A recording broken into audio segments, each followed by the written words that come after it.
Привет. Прямая трансляция будет? А, будет? Просто здесь запутали.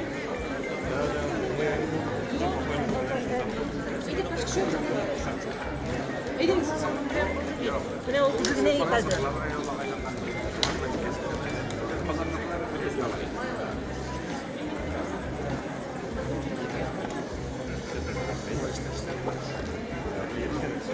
Вот стульчик. А что мы с одной точки будем? Нет. Возьмешь стульчик, где удобнее. Ну, насколько вот тебе хватит? Ну, ты снимаешь зал, я буду... Да. Я зал буду снимать. Средненькие, крупненькие. Так, у меня Ну, только это... Давай не будем. это для тебя приготовил. Здесь 5 метров, далеко не ходи. 5 метров. Вот. Других нет. Я сам со сцены вытащил. Ну, кругляшком так вот. Любимочки. Что у нас вообще дальше? Что план-то какой хоть? Все. Сначала до обеда работаем. Потом какие-то группы идут в какие-то другие места там фотографировать. Это сидим. Нам туда не надо. Мы работаем здесь до конца. А, мы не будем эти всякие столы? Нет, смотри, здесь все заканчивается в обед. И мы по секциям разъезжаемся. А вот секции же А говорят. какие секции? В 2 местах? В 2 местах. Но там уже прямой не будет. Нет, там прямой не надо, скорее всего.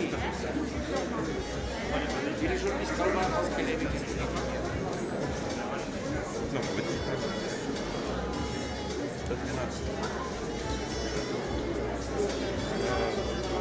11:30.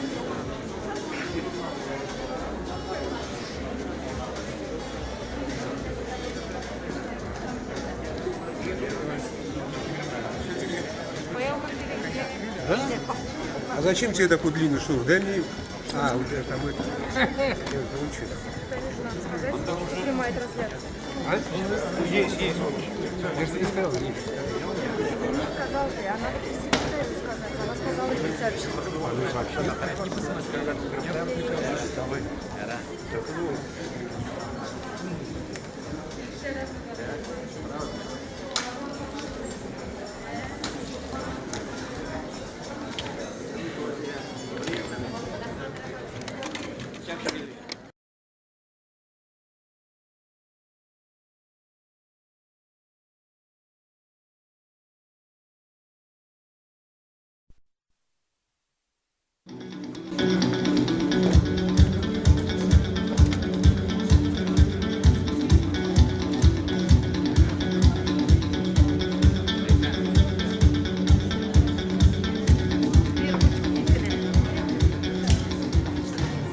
Актаныш районы тормышның барлык өлкәләрендә дә үсеш алган республиканың иң матур төбәкләренең берсе.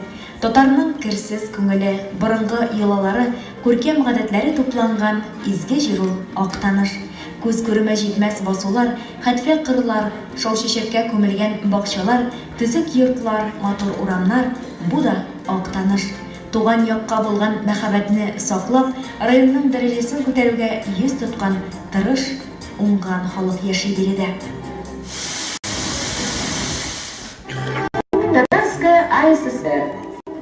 Районный центр Актаныш меняет свой адрес, уступая место вводом Большой Камы. Актаныш районы тарихы 1930 еллардан башлана. Актанышның үзенә исә моннан 110 еллар элек нигез салына. 1930 елның 10 августында Бөтенроссия үзәк башкарма комитеты карары белән Актаныш районы төзелә. 1900 елда Актаныш районы Калин һәм Актаныш районнарына бүленә һәм 1900 елның октябрендә алар Абаттан бергә кушыла. Район үзәге Актаныш булып кала. 1900 елның 1 февралендә Минзәлә колхоз-совхоз территориаль производство идәрәсе составына кушыла, ә 1965 елның 12 гыйнварыннан калыптан оештырыла. 1931 елда Актаныш 1937 елда нәтиҗәләр буенча көпчәкле тракторлардан файдалану буенча Татарстанда гына түгел, Союз буенча беренче урынга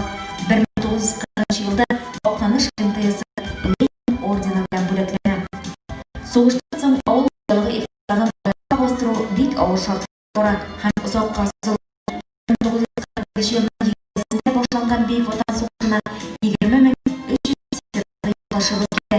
Тик аларның 11,377-сенә аннан әйләнеп кайту насыйп булмый. Бүгенге районда нибары 12 Бөек Ватан сугышы ветераны исән сау, тормыш шартларын яхшырту максатында эшләр эшләнә. 1969 елда Совет Актаныш район үзәген төзү өчен эскиз проект эшләнә һәм зур төзелеш башлана. Актаныш район үзәгендә үзәк котельный, почта, телеграф, хәрби комиссариат, район эчке эшләр бүлеге биналары, сөт заводы, асфальт заводы, химчистка кер юу комплексы, универсам, үзәк район дәваханәсе, орлыкчылык лабораториясе, аптека, йортынан саклау депосы, район мәдәният йорты, район газет редакциясе, социаль яклау идарәсе, 8-нче һөнәр училищесы, базар биналары һәм моннан тыш бик күп торак пунктлар юллар төзелә. Объектлар төзелгән бер район үзәген төзелдерүгә, яшелләндерүгә аеруча әһәмият бирелә. Елдан-ел авыл хәлләре активлаша, шулай итеп кыйммәтле район башка килә.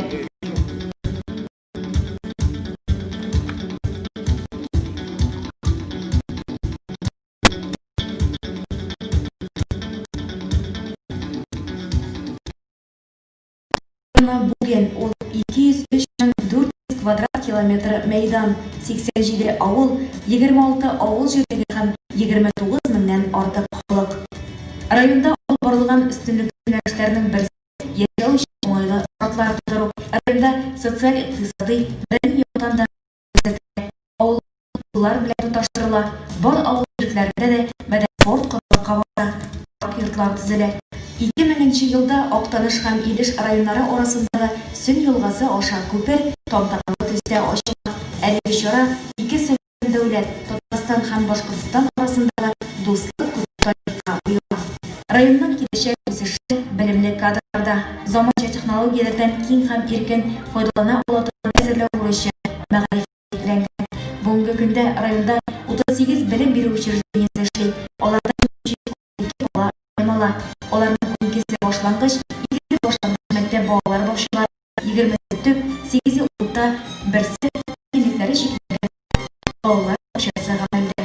Шулай ук мәктәбе, һөнәри техникум, сәләтле балалар өчен гуманитар гимназия-интернат Татарстанда гына түгел, Россиядә дә танылган уку йортларыннан. Мәгариф учакларының торышы елдан-ел үзгәрештә, бина капиталь цикләндерелә, яңадан төзелә һәм балалар бакчаларының материаль-техник базасы ныгытыла. Район мәктәпләре кирәкле компьютер һәм мультимедиа техникасы белән җиһазландырыла. Бәхетле тормыш һәм уңышлы эшчәнлек нигезе кешеләр 2018-2019 елларда район үзәк хастаханәсендә ремонт уздырылды. Сәламәтлек саклау учреждениесе яңа җиһазлар белән баетылды. Район үзәк хастаханәсе территориясен маршрутландыру үткәрелде. Район буенча фельдшер-акушерлык пунктлары төзү юнәлешендә күләмле эшләр башкарылды. Актанышлыларның физик активлыгын күтәрүдә 180 спорт залы эшли, 18 спорт мәйданчыгы. Балалар түгел, өлкәннәр дә үз сәләтләрен ныгытылган спорт мәктәбе, Татар спорт комплексы, лагерь биналары, бүләк һәм нөркә чаңгы базалары, дулкын йөзү бассейны, халык сәламәтлеген ныгыту юнәлешендә үз эшчәнлекләрен җәйгерә. Район халкының ялын күңелле һәм файдалы районда 105 авыл учреждение эшли.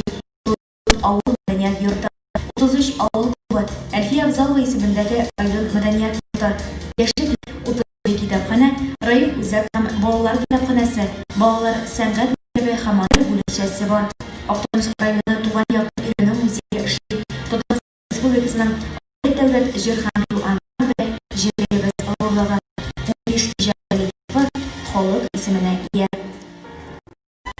Актаныш ул иң элек мул уңыш үстерүче икенчеләр белән икенчесе дигән мактаулы исемгә җир улларыбыз соңгы елларда икмәк игү казанышларыбыз аеруча зур.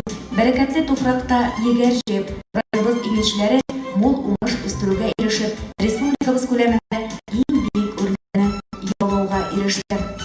Еллар буена тотылган тәҗрибә җитешкән технологияләр, дөнья күләм алдынгы техника, барлык агротехник үз алдында һәм сыйфат белән башкарып чыгуны 2009 рекордлы уңыш җыеп, 100 тоннадан артык ашлык җыеп, Актаныш ил булып җыю нәтиҗәләре буенча бойынша республикада ең жоғары нәтижеге ерішті. Как добрый пример для всего Юго-Востока становится Приморова Актанышского района. Находясь в одинаковых условиях, но за счет настойчивого внедрения в последние годы культа высоких технологий, именно культ технологий, собрали 180 тысяч тонн зерна, что 2007 года. Салсақ, егіншілік тармағы 60-70 елларда шоқты көтәрілі өсе 1966 елларда бойынша Оқтаныш районы сыр халық қазанышлары көргізмесінің бірінші дәрежеде дипломы бөлектені. 1970 елда Ошлық әзірлеу бойынша ерішкенің районға КПСС өлке комитетінің министрлік советінің үшме қызыл байрағы тапшырылды. Бірден екінші 5,5 центнер оңыш беріп, район бір түрлерден юғары оңаш үстірелер. Ер шағылығы ол ең зор басуғыларымызда ойылғы оңышта көрген молдығылығы да. Біздің қайқылық деген тең дәрияның бір тамшысы. Ләкін өзір тұрмышы күнлер бірләштірген елдер дауында райымызның жетіштіру көрсеткіштері, иқтисади халеті, шекке юнелішлері анышлары нығый. Ауыл өлкесінде Оқтанышның ең бірінші егіншілік болса, оның екіншісі тірлікшілікте сүріп, мақтаралы жетіштіріп олда да заманша технологиялар қолланыла. Фермаларны түзекләндіру, реконструкция эшләре құлашлы алып барыла. Яңа технологиялар хезмәтенә түгел оештыру белән оста бәйләп алып барыла. Тырыш хезмәт аша алынган иң татлысы төбәгебездә фермерлык хәрәкәте җәелдерелгән, актив эшләп килүче 40-тан артык крестьян фермер хуҗалыгының 18 сөтчелек, 12 кошчылык юнәлешенә өстенлек җитештерелгән продукциядән алып килә. Оқтаныш бәрәкәтле җир, изге җир бик күп талантлар үстерергә сәләтле. Шәхесләр арасында кемнәр генә юк. Республикабызның беренче президенты Мехмет Шәрипович Шәриев, трагик артист Мөхтәр Мутин, җырчыбыз Әфия Нурбая, Гали Зиятдин, атаклы баянчы Керем Сатиев һәм башка бик күп танылган шәхесләребез Октаныш дигән исемне бик еракларга танытучылар. Октаныш һәр вакыт хезмәтләр, ватанга гаиләгә мәхәббәт, ата-балаларны һәм агыры яхшыга омтылыш бирә. Октаныш районы үзәге чисталыгы күпләр өчен матур, талаучы, хезмәт сөючән. Октаныш районында яшәүче булу ул тарих үткән сукмак була, якты яшәккә юл алу.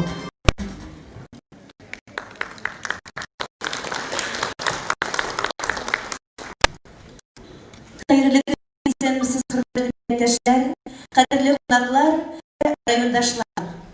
Октаныш районы төзелү Октанышның 1310 алган Чыршкама архивының тарихи мәдәни мирасы һәм бүгенгесе төбәкара фәнни-гамәли конференцияның пленар башлыгыбыз. Президиум составын сәхнәдә үз планын алуын телибез. Фатил Навап улы, Октаныш мөфти башлыгы. Радик Римулы, Татарстан фәннәр академиясының Шәһәбетдин Арҗани исемендәге тарих директоры докторы. Олег Ришат улы, Татарстан фәннәр академиясының Галимҗан Ибраһимов исемендәге тел, әдәбият һәм сәнгать институты директоры буенча урынбасары, фәннәр кандидаты,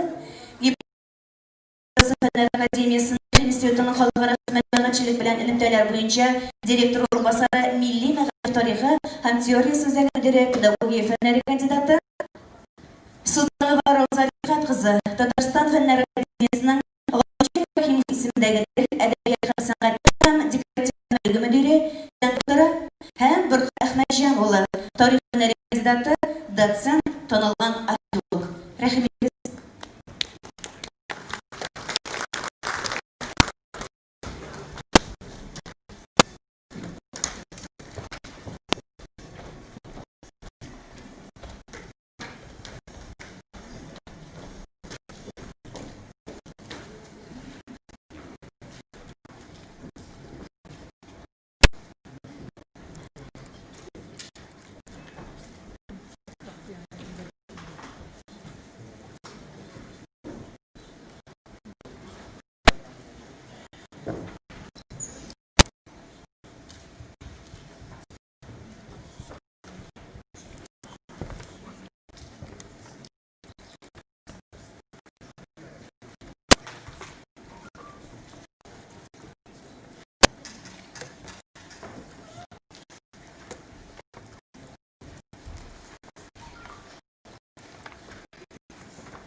Сәмсіз хайырлы күн, хөрмәтле шақырылған қонақтар, хөрмәтле район Татарстаннан, Казан шәһәреннән, Башкортстан, Каш шәһәреннән килгән қонақтар, рөхсәт да бу конференция Актанышның үзендә Актанда сәламләп китәргә. Безнең өчен зур вакыйга, зур бәйрәм.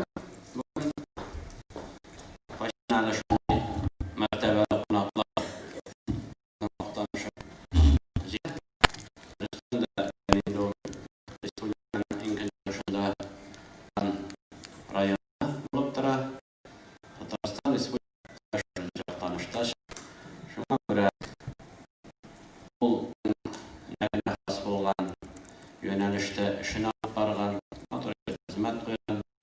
Бу 97% нәрсәгә әйтәсем килә. Район дөрестән дә аның төп яшәеше авыл хуҗалыгы, продукциясе җитештерү. Һәм әлбәттә иң зур тарихи бурычы бүген Актаныш районының татар дөньясына ул бүген көндә дә барыбер шәхесләр бирүче төбәк булырга тиеш дигән мақсат куеп яши район халкы, район җитәкчелеге бүген көндә. Сез күреп киттегез һәм беләсез дә, барыбер инде безнең беренче президентыбыз Минтимер Шәрипов Шәймиевне биргән район, Әлфия Павзалованы биргән район, Шәйгаздан Шәймәдановны биргән район, Мөхтар Мутинны биргән район. Күп язучылар, шагыйрьләребез Гамил Абзал, Нурбаян шулай күреп киттегез. Хәзер яшь буын безнең Орлыгыбыз инде ничә еллар Актаныштан чыккан вакиллар, татар язучылар берлеген җитәкли бүген көндә дә Данил Салих, бүген көндә җитәкли татар язучылар берлеген. Акыры күп шәхесләр бар өлкәдә биргән район булып тора һәм дөрестән дә киләчәктә дә ул шундый шәхесләр биргә тиешле район дигән бурычыбыз бар бүген көндә. Ул теге официаль бурыч булмаса да үзебезнең һәрбер шәхес, һәрбер кеше алдында куела торган максат дип әйтеп китәр идем мин. Шуңа күрә дә инде барыбер инде мәгариф системасы ничек кенә булса да, мәдәнияте, сәнгате бүген көндә саклануына түгел, тагын да нинди дә югары дәрәҗәгә җиткерергә дигән мақсат куеп яши Актаныш халкы бүген көндә. Әлбәттә яшәешнең барыбер продукция җитештерү, товар җитештерү әйтеп кителде. Авыл хуҗалыгы продукциясе җитештерү безнең төп максатыбыз булып тора. Әлегелектән безнең Актаныш игенчесе дигән исем булган, борын-борыннан фильмда да күрдегез сез аны. 40 елда безгә МТС беренчеләрдән булып Ленин орденына ия булган, МТС булып торган. Шул көннәрдән башлап быелгысын елганы гына алсак та, фильмда әйтеп кителде 180 мең тонна дип. Быел инде без 200 мең тонна икмәк җыйдык. Уртача гектарына 41 ситнек уңыш алып, республикада 5 район арасына кергән иң күп икмәк җитештерүче район арасында булган район булып торабыз, әйтергә кирәк. Шул вакытта инде терлекчелек продукциясе җитештерү безнең төп максатыбыз булып тора. Тәүлегенә бүген инде без 200 тонна сөт җитештерәбез. Хуҗалыкларда инде 35 мең крейс бар, безнең шәхси секторда 12 мең крейс бар. Савым сыерлары безнең 13 мең, шәхси секторда 5 мең. Ягъни иң күп сарык асраучы, иң күп ат асраучы район булып торабыз бүген көндә. Районнарның берсе булып торабыз бүген көндә. Шуңа күрә терлекчелек белән игенчелекне бәйләп, әлегелектән килгән гореф-гадәтләренә туры килеп, матур итеп хезмәт куючы халык яши бүген көндә. Әлбәттә, һәрбер ил, һәрбер республика, һәрбер район дип әйтер идем мин, аның киләчәген кеше капиталы билгели. Шулай булгач, без аны соңгы елларда бигрәк тә нык тоябыз.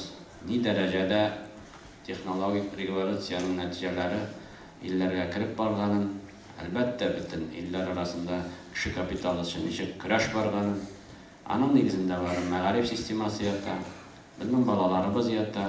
Шуңа күрә төп максатларыбызның да берсе бүген көндә яшь буынга ничек итеп төпле белем бирү, төпле тәрбия белү белән бер рәттән ничек телләр бирү, ничек итеп яңа технологияларга өйрәтү, гомумән 21 гасыр таләпләренә туры килә торган яшь буын әзерләү безнең төп бурычларыбызның берсе булып тора. Әлбәттә, моның нигезен мәгариф системасы билгели.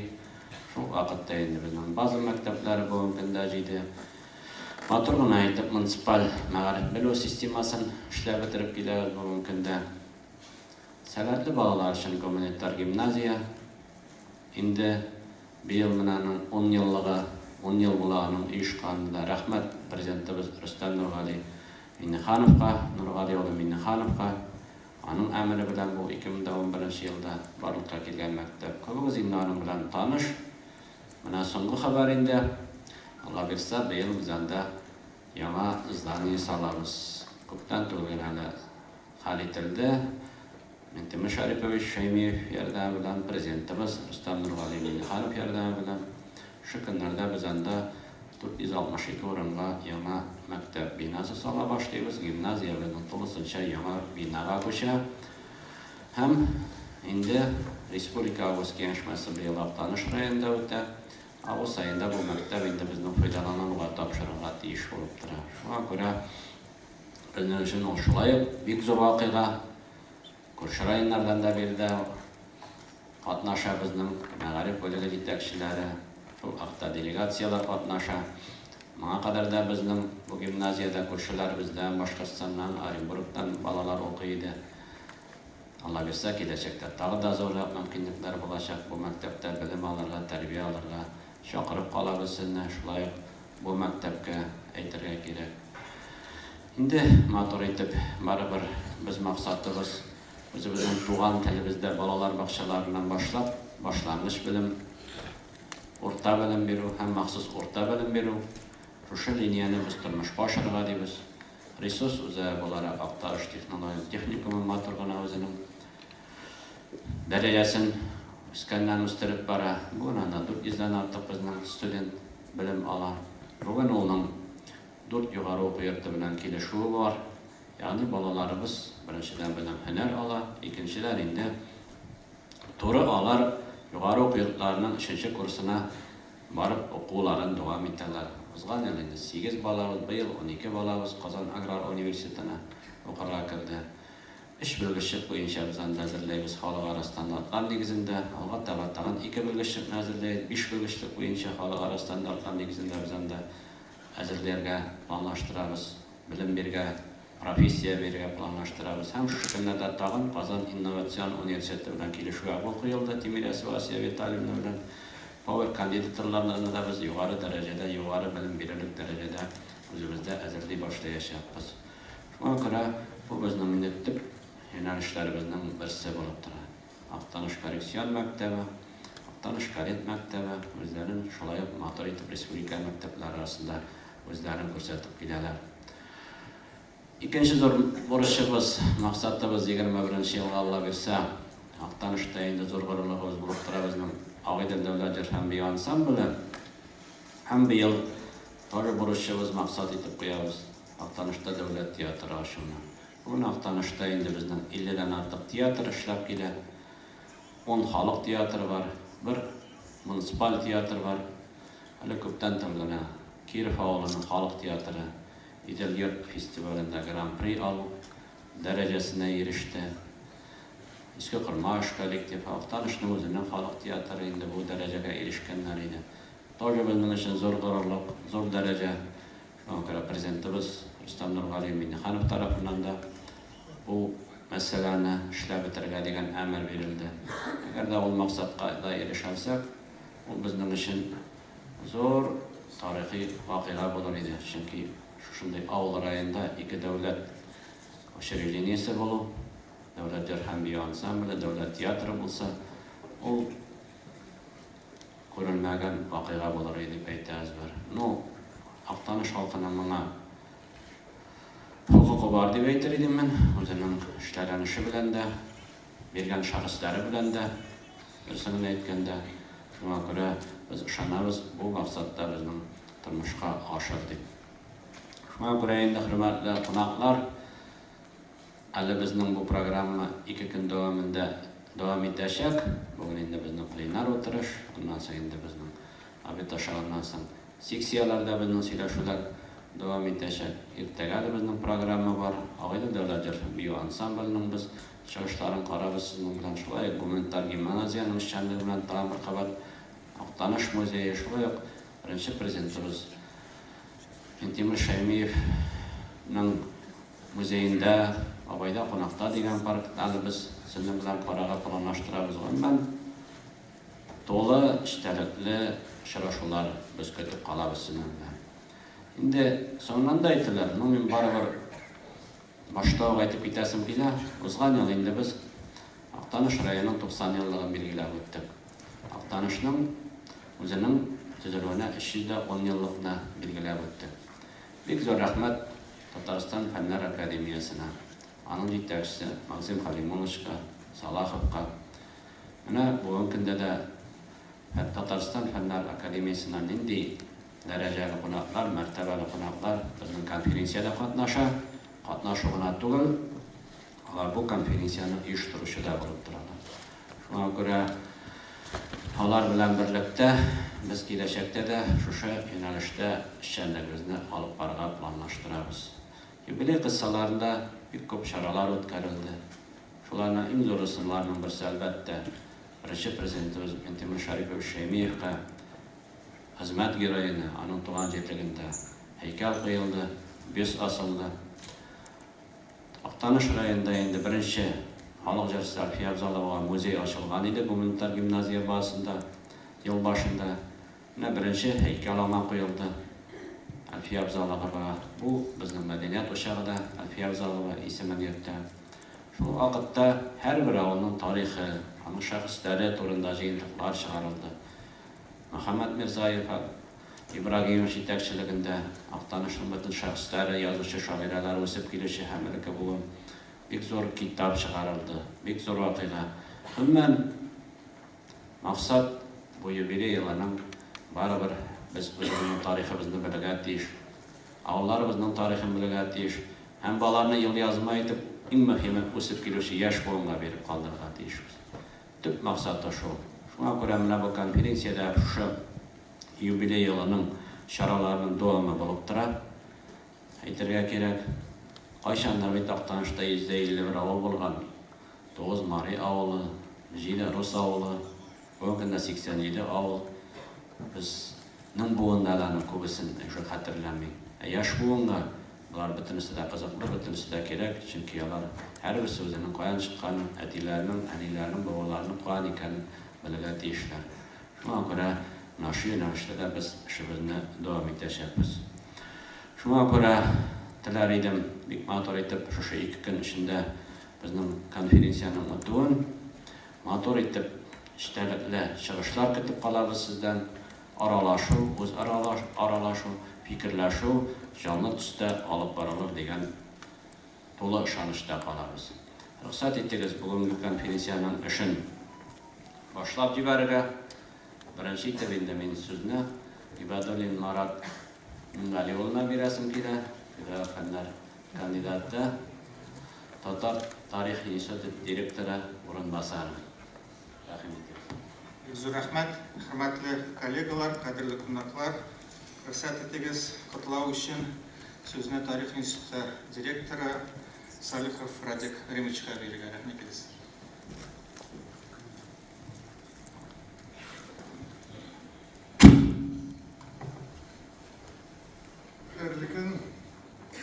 Кадерле дуслар, хөрмәтле коллегалар, беренче чиратта әлеге конференция уздыруда ярдәмнәре өчен хөрмәтле Энгель Новаковичка, Актаныш районы халкына, Тарих институты исеменнән зур рәхмәтемне җиткерергә рөхсәт итегез.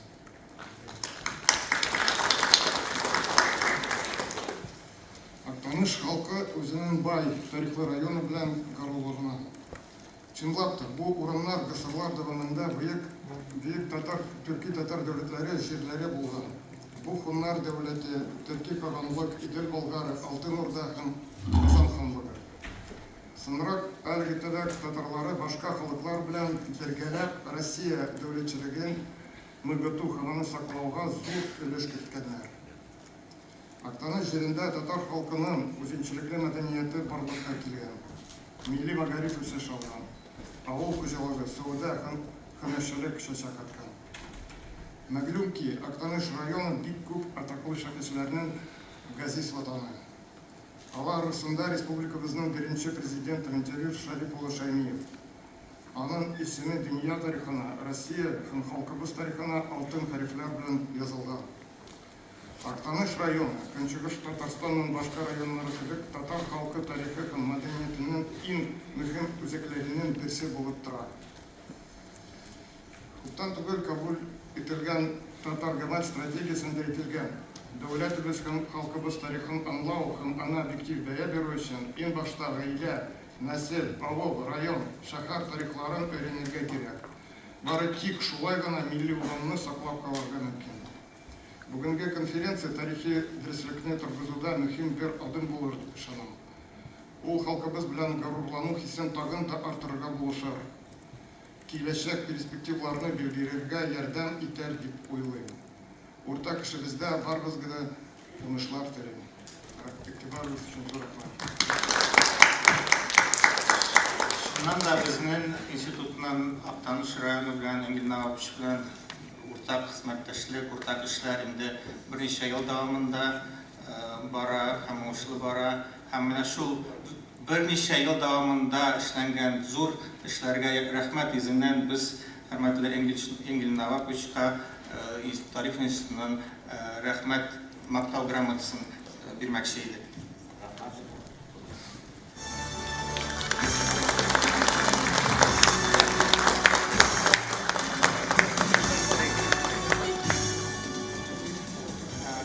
Коллегалар, Рәсәтлектегез Татарстан Фәннәр Академиясе исеменнән сүзне котлау өчен Исамов Олег Ишатуллына бирергә.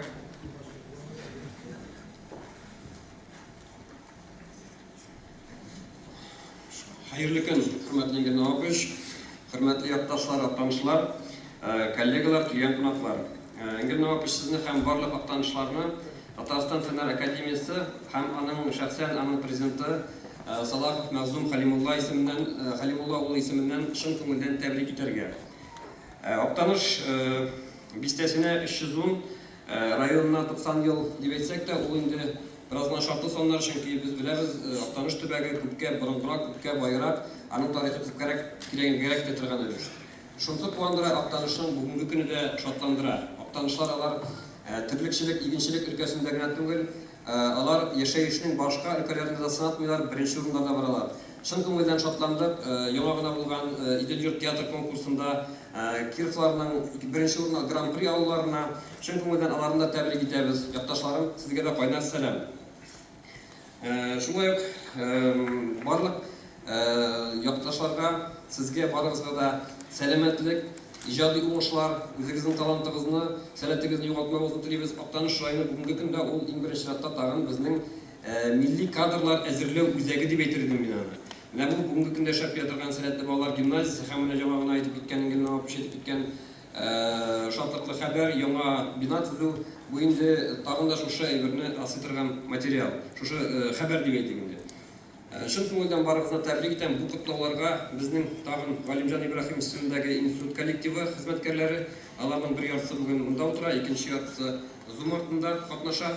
Һәм шәхсән институтның директоры Ким Мөгаллим улы Миңнуллин исемендә сәламнарны, котлауларны җиткерәм. Һәм конференциянең эшенә уңышлар телибез. Бу безнең соңгы очрашу булмас. Безнең әле хезмәттәшлеккә тирән планнар бар. Без аларны сөйләшәбез, алар турында әле актанышлар белән яңадан тагын сөйләшеп үткәрәс чараларыбыз бар. Һәм бүләк итеп без сезгә үзебезнең хезмәт җимешләребезне тапшырасыбыз килә. Бурамда иң беренче дип Тукаебызга багышланган, беренче безнең институт тарафыннан эшләнгән, гомумән татар шәхесләре арасында беренче булып эшләнгән персональ энциклопедияны тапшырасыбыз килә. Габдулла Тукай дигәчтен актанышлар һәрвакыт әйтәләр, башкорт далларында дигән кымыз эчү ул башкорт далларында булмаган, ул безнең Мәшти авылында булган, Габдулла Тукай шунда булган икән дип әйтәләр һәрвакытта да.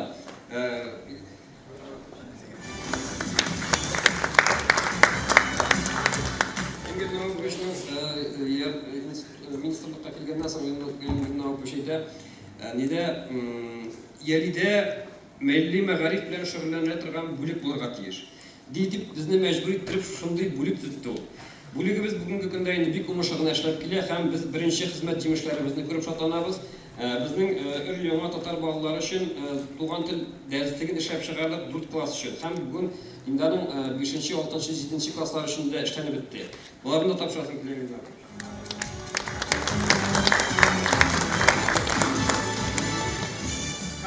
Bütün sınavı mümmeden bunda bizden yaşıklarda İngiliz noktaşı şulay yok, anın yerden bilen beyli eyberler. Bizden devlet programmasına mecburi usta süzlükler mümkün haddi kubrak şıgarga tiyiştik. İngiliz noktaşı bizden mecburi ettirip, ne şunu süzlükler şırga mecburi etti. Hem 5 yıl içinde biz 24 süzlük şıgarga taşılağımız üzerinde kızıp gitip, ben bunda bir neçesinin aklımda, bu Atatürk'ün anlatmalı süzlüğü 5 toma, alay barsı da bizden bunda yaşıklarda tutturulgan, alarını da tapışamız.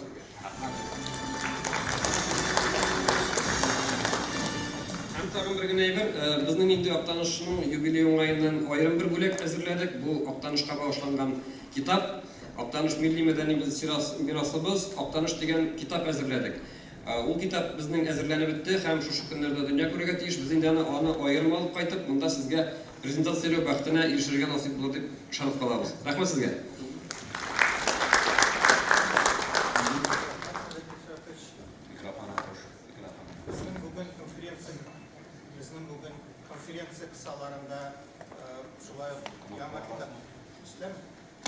Bizden bugün konferensiya kısalarında şulay яңа çıkan kitapның презентация була. Bu Татары Уфимского уезда деген kitap. Siz mında залда булган кешеләр аларны кулларыгызга алгансыздыр инде. Һәм шулай ук тиражның bir өлешен biz районга бүләк итәбез.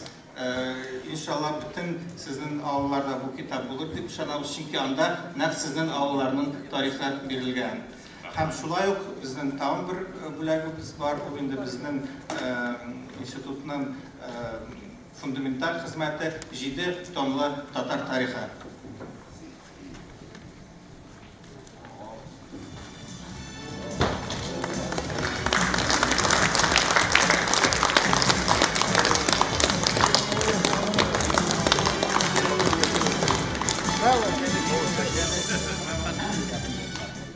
Hörmətli kollegalar, qadirli qonaqlar, bugün bizning konferensiyada bik ko'p qatnashchilar, siz ko'rasiz, zalımızda ne kadar qonaqlar jyıldı. Şulay uq bizning Zoom aşa 100'den artıq xalq bizni tыңлап bara. Татарстанның төрле районнардан qonaqlar залда да утыралар һәм шулай ук инде безнең күрше Башкортстан Республиканың төрле районнардан, Уфадан безнең мәртәбәләр qonaqларыбыз килде. Рөхсәт итегез, безнең Башкортстан татарларыннан котлау өчен сүзне хөрмәтле Мөхәммәд хәзрәт Әлләмовка бирергә. Уфа шәһәренең Ихлас мәхәлләсе мәҗлесе рәисе.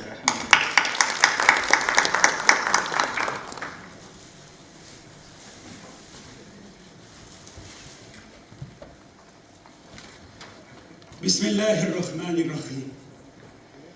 Mehriban, ham muhabbat esi bulgan Allah ismi bilen Aziz halkım, Gali Janab Prezidium, halkımızın şöhretli galimleri,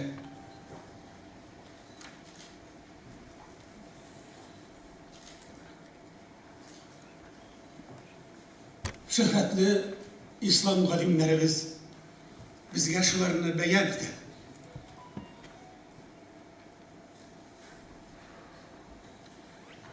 Adam bulasın milletini, devletini ayakta tutuşu bir kış vardır ki o tarihtir.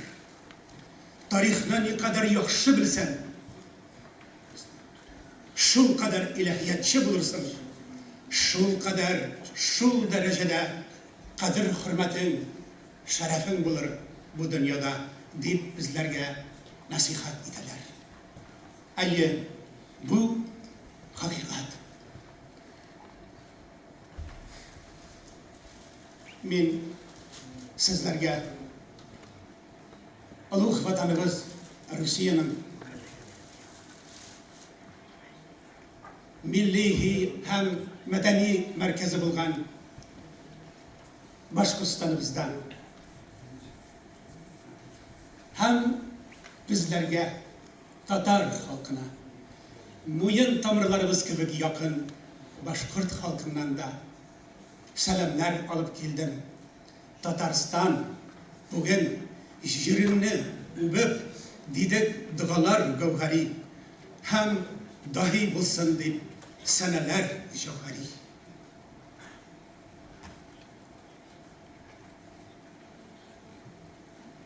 Әлбәттә, безнең борынгы бабаларыбыз гыйлем, мәгърифәт, мәдәният үрнәкләре белән үзләренең тарихларын бизәгәннәр. Һәм бу бөек мирасны без йөрәгебезнең иң түрендә, иң нечкә кылларында саклыйбыз. Без бүген Актанышка бер өмет белән, бер мөхәббәт, үлфәт, сөю, сәгадәт белән килдек. Язылмаганнарны да күреп, укырга иранырбыз дип килдек. Азизларым, әлбәттә, бу тормыш, динебез ислам, ул тормыш дине. Ул шулкадәр тормышыбызның һәр хәрәкәтенә, һәр кырыена кагылгандыр ки, ләкин без динебез исламны гамәл белән генә ныгытсак, ул безгә көчле һәм таягыч булып кала бирә. Укы бишне бетер эшне түгел. Без заман балалары гыйбадәтебезне гамәл белән ныгытсак кына, бу җир йөзендә нәкъ Риза Фәхретдин хәзрәтләре безгә насихат иткәнчә, без мөселман дөньясында дан дәрәҗә гыйлем, мәгърифәт гүзәллекләренә ия булган милләт балалары, без бетә торган кавым түгел, бәлки дөньяда мәңге торыр һәм башка милләтләр белән җир йөзеннән файдаланып яшәр өчен килгән милләт балалары. Менә шушы милләт балаларын бүген Актаныш үзенең җылы кочагына җыя. Әйе, көлтәне көлтә итеп тоткан көч, куәт, ул аны бәйләп торган бер тылсымлы баудыр. Менә шушы көлтә итеп без җыелдык Актаныш җиренә. Инде мин бу утырыштан, бу конференциядан гамәл ияләре булып, Актаныштан кайткач та, Россиянең нинди генә төбәкләрендә яшәсәк тә, сүзләребезне гамәлгә ирештерсәк иде дип дугалар кылмактамын. Менә шул гамәл һәм сүз хакында әһли ислам галимнәребезнең бер генә фикерен сезнең йөрәкләрегезгә мәгънәви ырлыклар итеп чәчәп, алар шытып чыксын да, үзенең бүреләре белән, шәшәкләре белән тормышыбызны бизәсен иде дип дугалар кылмактамын. Менә бер өйдә картайган песи яшәгән. Тышканнар аулый алмый, тота алмый башлаган. Өй хуҗасы бу мәсьәләне тиз генә аңлап алган да, өйгә яшь песи алып кайткан. Яшь песи бер атнада үтмәгән, монда ияләшкән тышканнар көтүенең яртысыннан күбен кырып та бетергән. Һәм карт тышканнар җәһәт кенә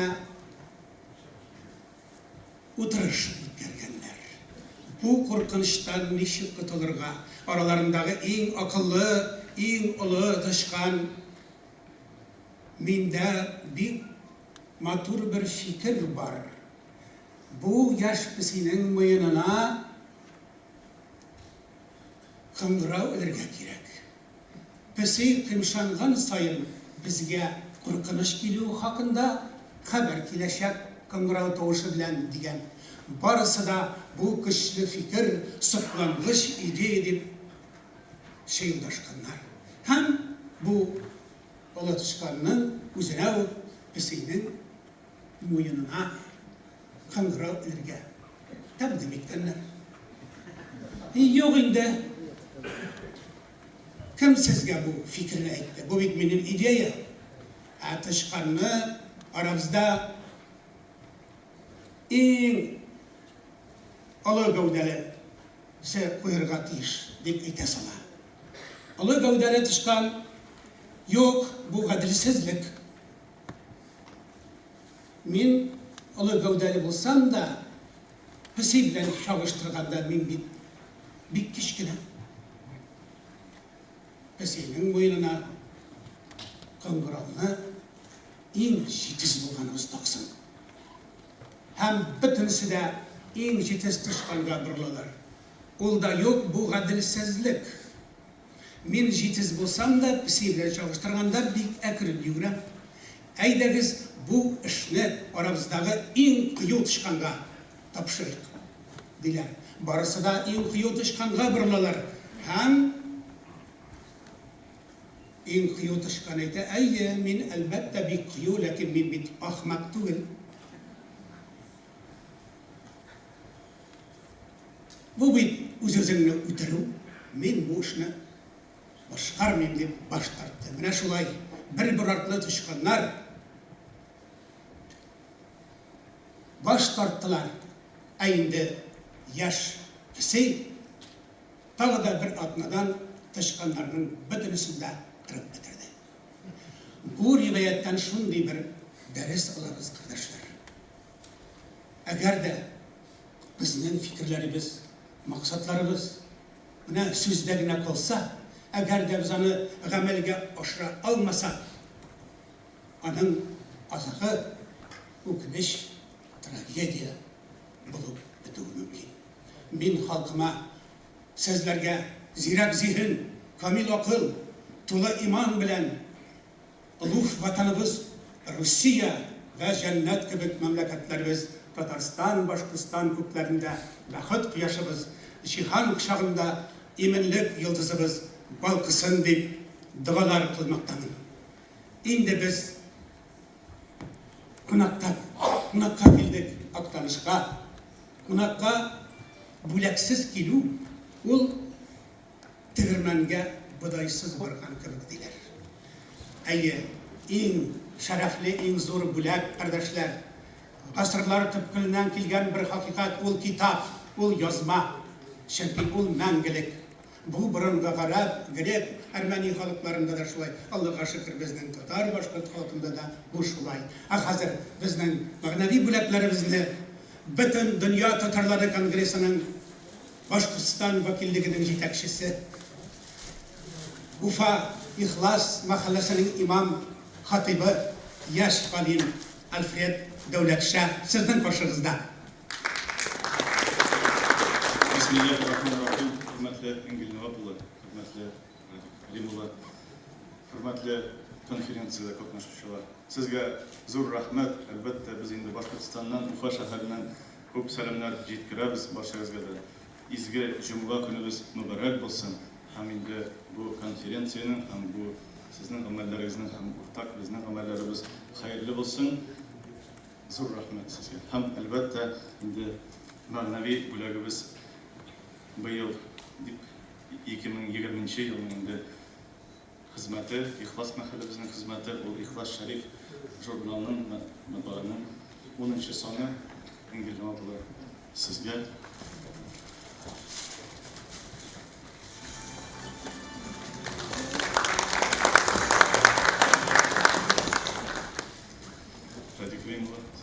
Зур рәхмәт.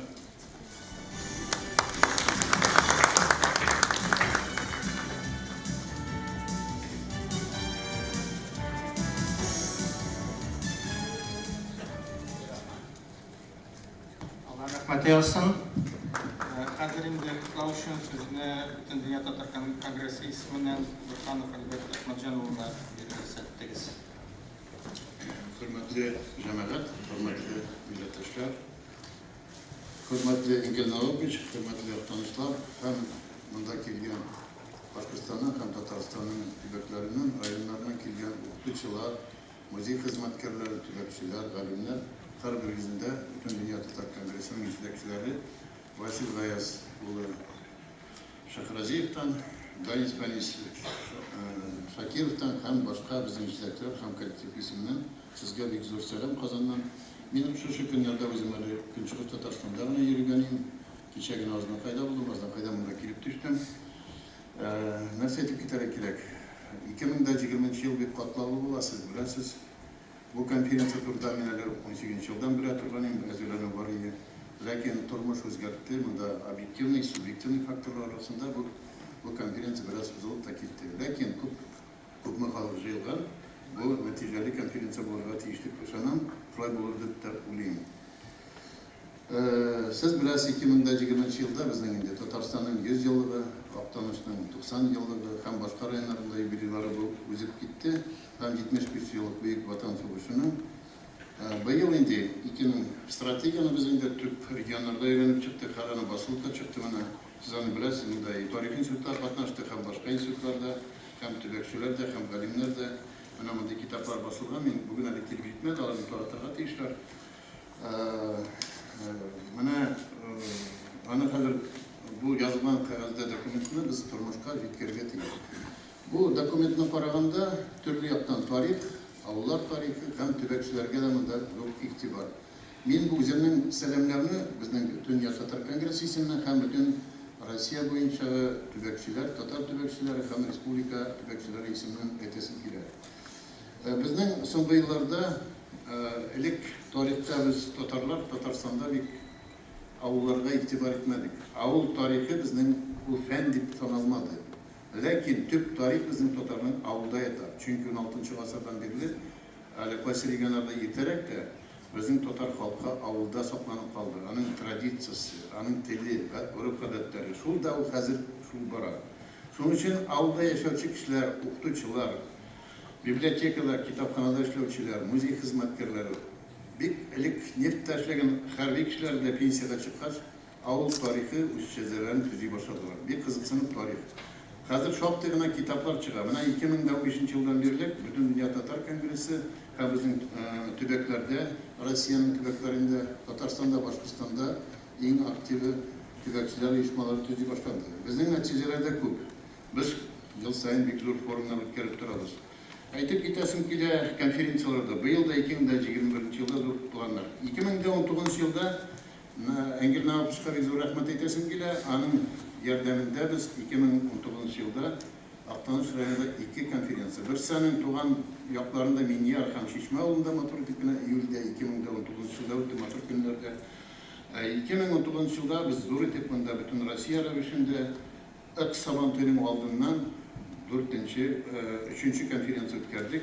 Bu yıl işler olacak Müslim'de, Aksabanto'ya. Bu birinci indi bulup Başkistan yerinde Tümenek Ağlı'nda Tuymazı'da başlandı. Şundan sonra Aznakka'ya geçti. 3. indi Kuteru içinde Revesana, Aktanış'ka. Sınavda etkende Aktanış yerliği, manda indi Uruslar etkençe rol lisansı еще никто не отменял da betez. Manda Engel Naoviç'nin avtoriteti de bizning prezidentimizden çıkan hem başka şahıslar turida Aktanış Çınap'ta Tatar'ın bir çın Turalı betirge bir çın Tatar rayonunda mekteplerge varız, ona ekskursiyalar çetirler. Bunda halkın Rusları da Tatarca söyleşirler. Şunun için bunda ötken matur konferansiyalar, Engel Naoviç bilen biz matur etimini ötkazdik. Bugün 6 yılın özünün karvat yürüten konferansiyanın 2 programması toplandı. Hem çıkan kitabı 2019 yılda biz bunda da bu zalda biz matur etip jayılıp bu konferansiyalarını ötkazdik. Şundan sonra aytıp giderek gerek. Bugünkü konferansiya. Bu çınapta bu konferansiya bit gerek konferansiya çünkü bunda bir yaptan alimlerden inisiyatifası Tarih İnstitutu'nun ikinciden Engel Naoviç'in özügüz hem aparatımız bir yapış işlemin bilen bunda bir aktif kişiler. Bizden Künçüküz Tatarstan'ın Aktanış rayonuna algandılar. Künçüküz Tatarstan'ın hem Günbatış Başkırstan'a algandılar. Bu faktiski bir halık, bir dil, bir grup adetler, bir heykeller Мында бит былай гына түгел дип уйлыйм. Агыйдел турында күпме җирләр бар. Агыйдел агып ята монда, Ак елгасы агып ята, Сен елгасы агып ята. Бу борынгы җирләр, татарның борынгы тарихи җирләр. 2021 ел безнең инде планнар күп дип әйттем. Жан исәптә булачак стратегиямда тормышка ашырабыз, иткеребез дип уйлыйбыз. Менә бүгенге конференцияны караганда, беренчедән мин бик зур рәхмәт әйтәм килә. Конференциянең алдында китап чыгу, ул бик кыйммәтле нәрсә.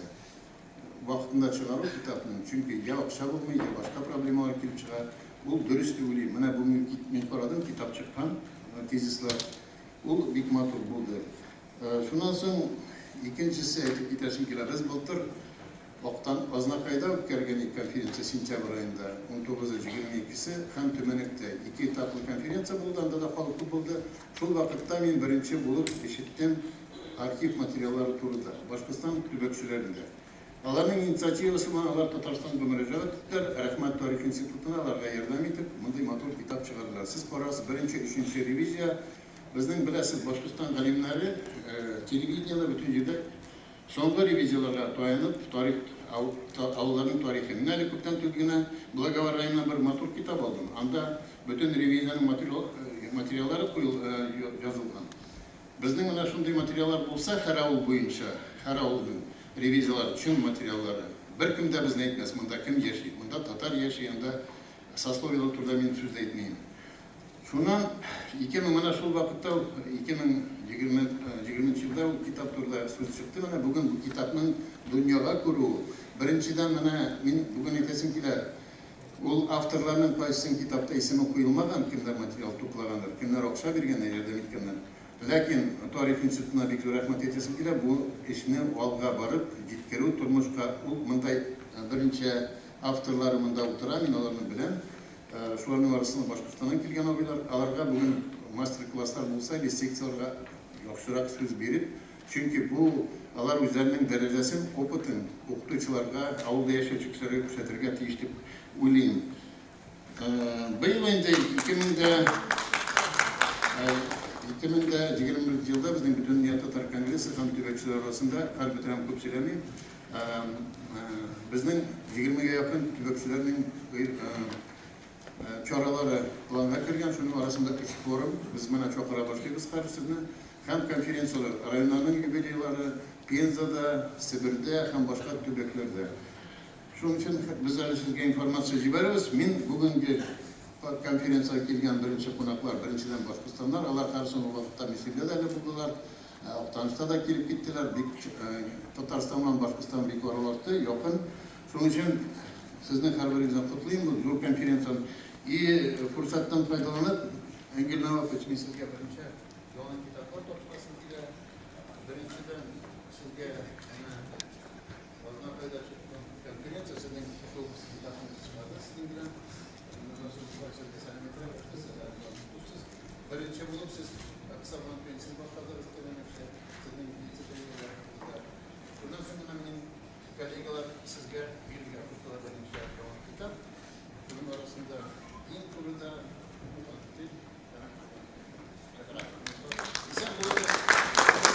konferansiyaya kelganlarga har birimiz oңышлар. Исән сау булыгыз. Яңа эшләр безнең татар милләте без югалып калмый, без алга барырга тиешбез. Исән булыгыз. Шуның белән безнең рәсми котлаулар тамамланды. Һәм инде безнең бу конференция Тарих институты берлектә безнең Галимҗан Ибраһим исемендәге тел, әдәбият һәм сәнгать институты белән эшләнде. Һәм инде фәнни өлешне, конференциянең пленар эшенең фәнни өлешен алып барышын мин сүзне хөрмәтле Алек Ришатовичка бирәм. Мин үз чиратымда сүзне яңадан Рибаддинов Марат Мингалишка бирәсем килә, педагогика фәннәре кандидаты. Шиһабетдин Мәрҗани исемендәге Тарих институты директор урынбасары. Аның чыгышының темасы татар халкы тарихын һәм көнчыгыш Кама аръягы тарихын өйрәнүнең актуаль мәсьәләләре дип атала. Кадерле кунаклар, хөрмәтле коллегалар, күп сөйли дип гаеп итмәгез инде. Мин кыска булырга тырышам, презентациядә авыл барасы бар. Актаныш төбәге үзенең матур табигаты белән генә түгел, саф татар рухын саклап калу белән дә үзенчәлекле. Актаныш тарихы искиткеч бай һәм катлаулы. Һәм ул бөтен милләтебез тарихының көзгесе дип тә әйтеп була. Чөнки бу тарихта татар халкының формалашуының төп этапларының бөтенесе дә көзгедә кебек чагылыш тапкан дип әйтсәк ялгыш булмас. Бу җирләр борынгы татар дәүләтләренә кергән, аны инде ишеттегез бүген. Һәм географик үзенчәлек буларак алар шул дәүләтнең ерак чикләрендә урнашкан. Әлбәттә, бу тарихи процессларга да үз йонтысын ясаган. Димәк, үзәктә ниндидер проблемалар барлыкка килә икән, җир кытлыгы яисә басулар, көчләп чукындырулар һәм башкалар, һәм инде табигый хәл, халык инде шик буйларында иркенрәк җирләргә кузгала. Борынгыдан инде төбәктә күрше һәм менә шул үзенчәлекләрнең берсе күрше һәм тугандаш халыклар белән тыгыз мөнәсәбәтләр. Борынгыдан инде төбәктә төрки һәм фин-угыр халыкларының бабалары бергә яшәгәннәр, халыкның күчеп утыруларының берничә дулкыны этабы булган. Төбәк белән идарә итүнең үзенчәлекләре дә бар, әлбәттә. Бу бөтен факторлар әлбәттә безнең тарихыбызга аның катлаулыгына янты ясый. Матур һәм бай Актаныш җире борынгыдан күп кенә кабиләләрне шул исәптән безнең борынгы бабаларыбызның да үзенә тапкан. Хәзерге Актаныш территориясе болгарлар инде 7-8 гасырларда күренә башлый сәүдәләр белән, ә инде беренче болгар авыллары 11-12 гасырларда барлыкка килә. Бу татар халкының борынгы бабаларының төбәгендәге беренче миграция дулкыны. Алтын Урда заманнарында бердәм татар милләте формалашкан чорда икенче миграция дулкыны барлыкка килә. Аның географиясе киңәя. Инде Алтын Урданың төрле төбәкләреннән Болгар милләте дисәң, Кавказ таулары, Дон, Кара диңгез ярларыннан, Урта Азия дисәң һәм башка җирләрдән халык бирегә күченә һәм инде нәтиҗәдә Алтын Урданың дәүләт дине булган ислам дине бу җирләрдә дә көчәя бара. Актанышта без әле дә борынгы татар кабиләләренең варисларын, гәрәйләр, Кыпчаклар, Туксаба, Карабәк, Байлар, Кыргыз кебек атаклы нәселләр варисларын әле дә күрәбез. Бу үрнәкләр Актаныш төбәге халкының нәсел тамырлары бик борынгыдан килүен дәлилли. Һәм әлеге шәҗәрәләр нәселләрнең таралыш географиясын да күрсәтә. Актаныш җирләре рус чыганакларында инде Беловожские земли буларак чыгалган, әлбәттә инде Казан ханлыгы составында була. Казан ханлыгы 1552 елда юллаганнан соң алар Казан сарае приказы карамагында Минзәлә воеводасына буйсына. Казан ханлыгы җимерелгәннән соң татарлар Казан арты, Идел буе, Кама алды җирләреннән көнчыгыш төбәкләргә күчәләр һәм инде күчүчеләрнең саны кискен арта. Нәтиҗәдә 17 гасырда Асылтуш, Кәскәй, Әнкәй, Әнәк, Шапкын, Кашкын кебек һәм башка бик күп авыллар барлыкка килә. Бу инде төбәктәге күчүчеләрнең иң зурысы төп этабы 3-нче дулкын булып санала инде. 18 гасырда барган көчләп чукындыру нәтиҗәсендә Каманың уң ягыннан күчеп чыгучыларның яңа 4-нче дулкыны барлыкка килә. Алар арасында күрше хәзерге Минзәлә җирләрендә яшәүчеләр дә була. 18 гасырның беренче яртысында Исе Кырмаш, Пишмән, Умәнә һәм башка авылларга нигез салына. Тагын бер үзенчәлек ул инде сословиелар. Белгәнегезчә, әлеге җирләргә килеп урнашкан татарлар дәүләт һәм шәхси милләттә булган җир хуҗалары белән махсус милләт хуҗалык мөнәсәбәтләренә кергәннәр. Һәм инде нәтиҗәдә биредә ясаклы татарлар, мишчиләр, типтәрләр, башкирцы дигән социаль катламнар барлыкка килә. Бу социаль катламлар турында әле бүген безнең конференция дәвамында бик күп сөйләнер һәм инде безнең булачак презентация вакытында без аның турында әйтеп узырбыз. Монда бер нәрсә турында әйтәсем килә. Һичшиксез бүгенге көндә иң мөһим әйбернең берсе менә бу социаль катламнарны милләт белән без бутамаска тиеш. Кызганча каршы мондай шартлар бүгенге көннәрдә бик еш күренә. Ләкин безнең бабаларыбыз нинди катламдан булмасалар да, барыбер бер тамырдан булуын онытмаганнар, бер ана теле, бер дин, бер үк мәдәният нигезендә берләшеп, асылында татар булып калганнар, милли үзаңнарын саклаганнар һәм үстергәннәр. Төбәк тарихының тагын бер үзенчәлеге ике тугандаш халыкның, татар һәм башкортларның бер-берсенә карата хезмәттәшлек, ярдәмләшү, дуслык үрнәкләре. Актаныш җиренең бихисап күренекле шәхесләре ике тугандаш халык файдасына эшләгәннәр. Атаклы Мутин нәселен генә алыйк.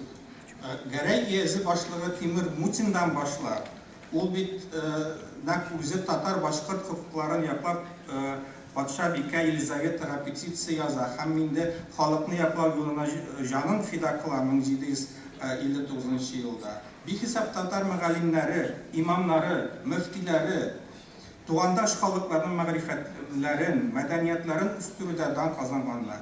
Башкорт хакимияте агзаларыннан берсе Илдархан Мутин кебек никадәр татар зыялылары, лидерлары, көрәшчеләре Башкорт Республикасына нигез салуда катнашканнар. Һәм инде менә бу шәхесләребезне гадәттә без аларны халкыбызның ике халыкның уртак мирасы, уртак горурлыгы дип таныдык күп еллар дәвамында. Кызганычка каршы бүгенге көннәрдә менә бу уртак мирасыбызны кыргыйларча бүлү башланды һәм инде әлбәттә кадерле милләттәшләр без моңар юл куймаска тиеш. Чөнки әгәр дә инде безнең ике тугандаш халык арасында ниндидер проблемалар, ыгы-зыгылар чыга икән, бу димәк инде ике халыкка да зыян китерә торган әйбер. Уртак тарихыбызны өйрәнгәндә без күрше халыкларны берләштерүче асылыбызга кайтырга тиеш дип уйлыйм. Гомумән әйткәндә, җирле тарихны, авыл, гаилә, нәсел, шәҗәрәләр тарихын өйрәнү милли һәм әхлакый тәрбиянең үзәгендә булырга тиеш. Без һичшиксез милли тарихны, төбәк тарихын мәктәпләребезгә кайтырга тиеш. Һәм бу юлда ата-аналарның зуры гаять зур. Чөнки аларның минем балама туган тел дәресләре, халкым тарихы дәресләре, милли тәрбия чаралары кирәк дип әйтергә бүгенге закон күзлегеннән караганда бөтен хокуклары бүген ата-аналарның бар. Һәм инде әлбәттә залда да безнең Zoom аша да безнең бик күп тарих укытучылары карый. Менә алар да бу юнәлештә актив эшчәнлек алып барсалар иде, тагын да актив эшчәнлек алып барсалар иде һәм инде ата-аналары белән берлектә, җирле үз идарәләре белән берлектә мәктәп компонентын кулланганда менә бу җирле тарихка да, җирле мәдәниятка да ихтирам күрсәтсәләр иде.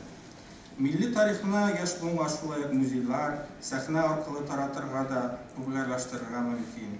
Актанышта бүген эштә никадәр көч куелганын без күрәбез һәм инде һичшиксез горурланабыз. Академик институтларда безнең галимнәр дә төбәк тарихын өйрәнүчеләргә ярдәм итәргә һәрдаим әзер һәм инде шул ярдәмнең бер үрнәге буларак безнең бүгенге конференцияда махсус төбәк өйрәнүчеләр өчен махсус практик семинар оештырыла. Күргәнебезчә, Актаныш җирләре бай тарихлы, бай мираслы әлеге җирләрдә күп санлы атаклы вәкилләр булуы, халыкның укымышлы, югары мәдәниятле һәм хезмәт сөючән икәнлеген дәлил итәргә фактлар искиткеч зур. Һәм инде йомгак ясап, танылган язучыбызның Гаяз Исхакыйның әйткән сүзләрен әйтәсем килә. Һичшиксез бу сүзләр Актаныш ягына, Актаныш халкына да бик туры килә торган сүзләр. Чөнки бу халык татарларга хас булган иң күркәм халыкларны үз эченә алган. Безнең халкымыз бик тырыш игенче, бик уңган сәүдәгәр, кирәге булганда армый талмый торган батыр сугышчы. Ул китап гыйлемне сөюче, кеше хакына хөрмәт итүче, тугрылыкка жан атучы бер халыктыр. Ул башбаштаклыктан ерак, тынычлык теләүче, төзүче, дәүләтче бер милләттер.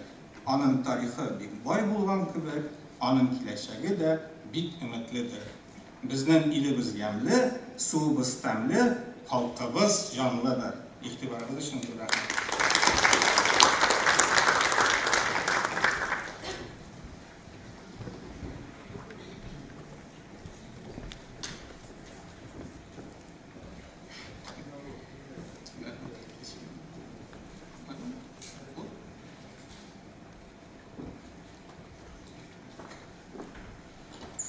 Менің шығышымның темасы қазіргі Татарстан Республикасының Күнбатыш, Башқұртстан Республикасының Күншығыс өлкелерінде таралған татар сөйлеушілерінің формалашу тарихынан деп аталады.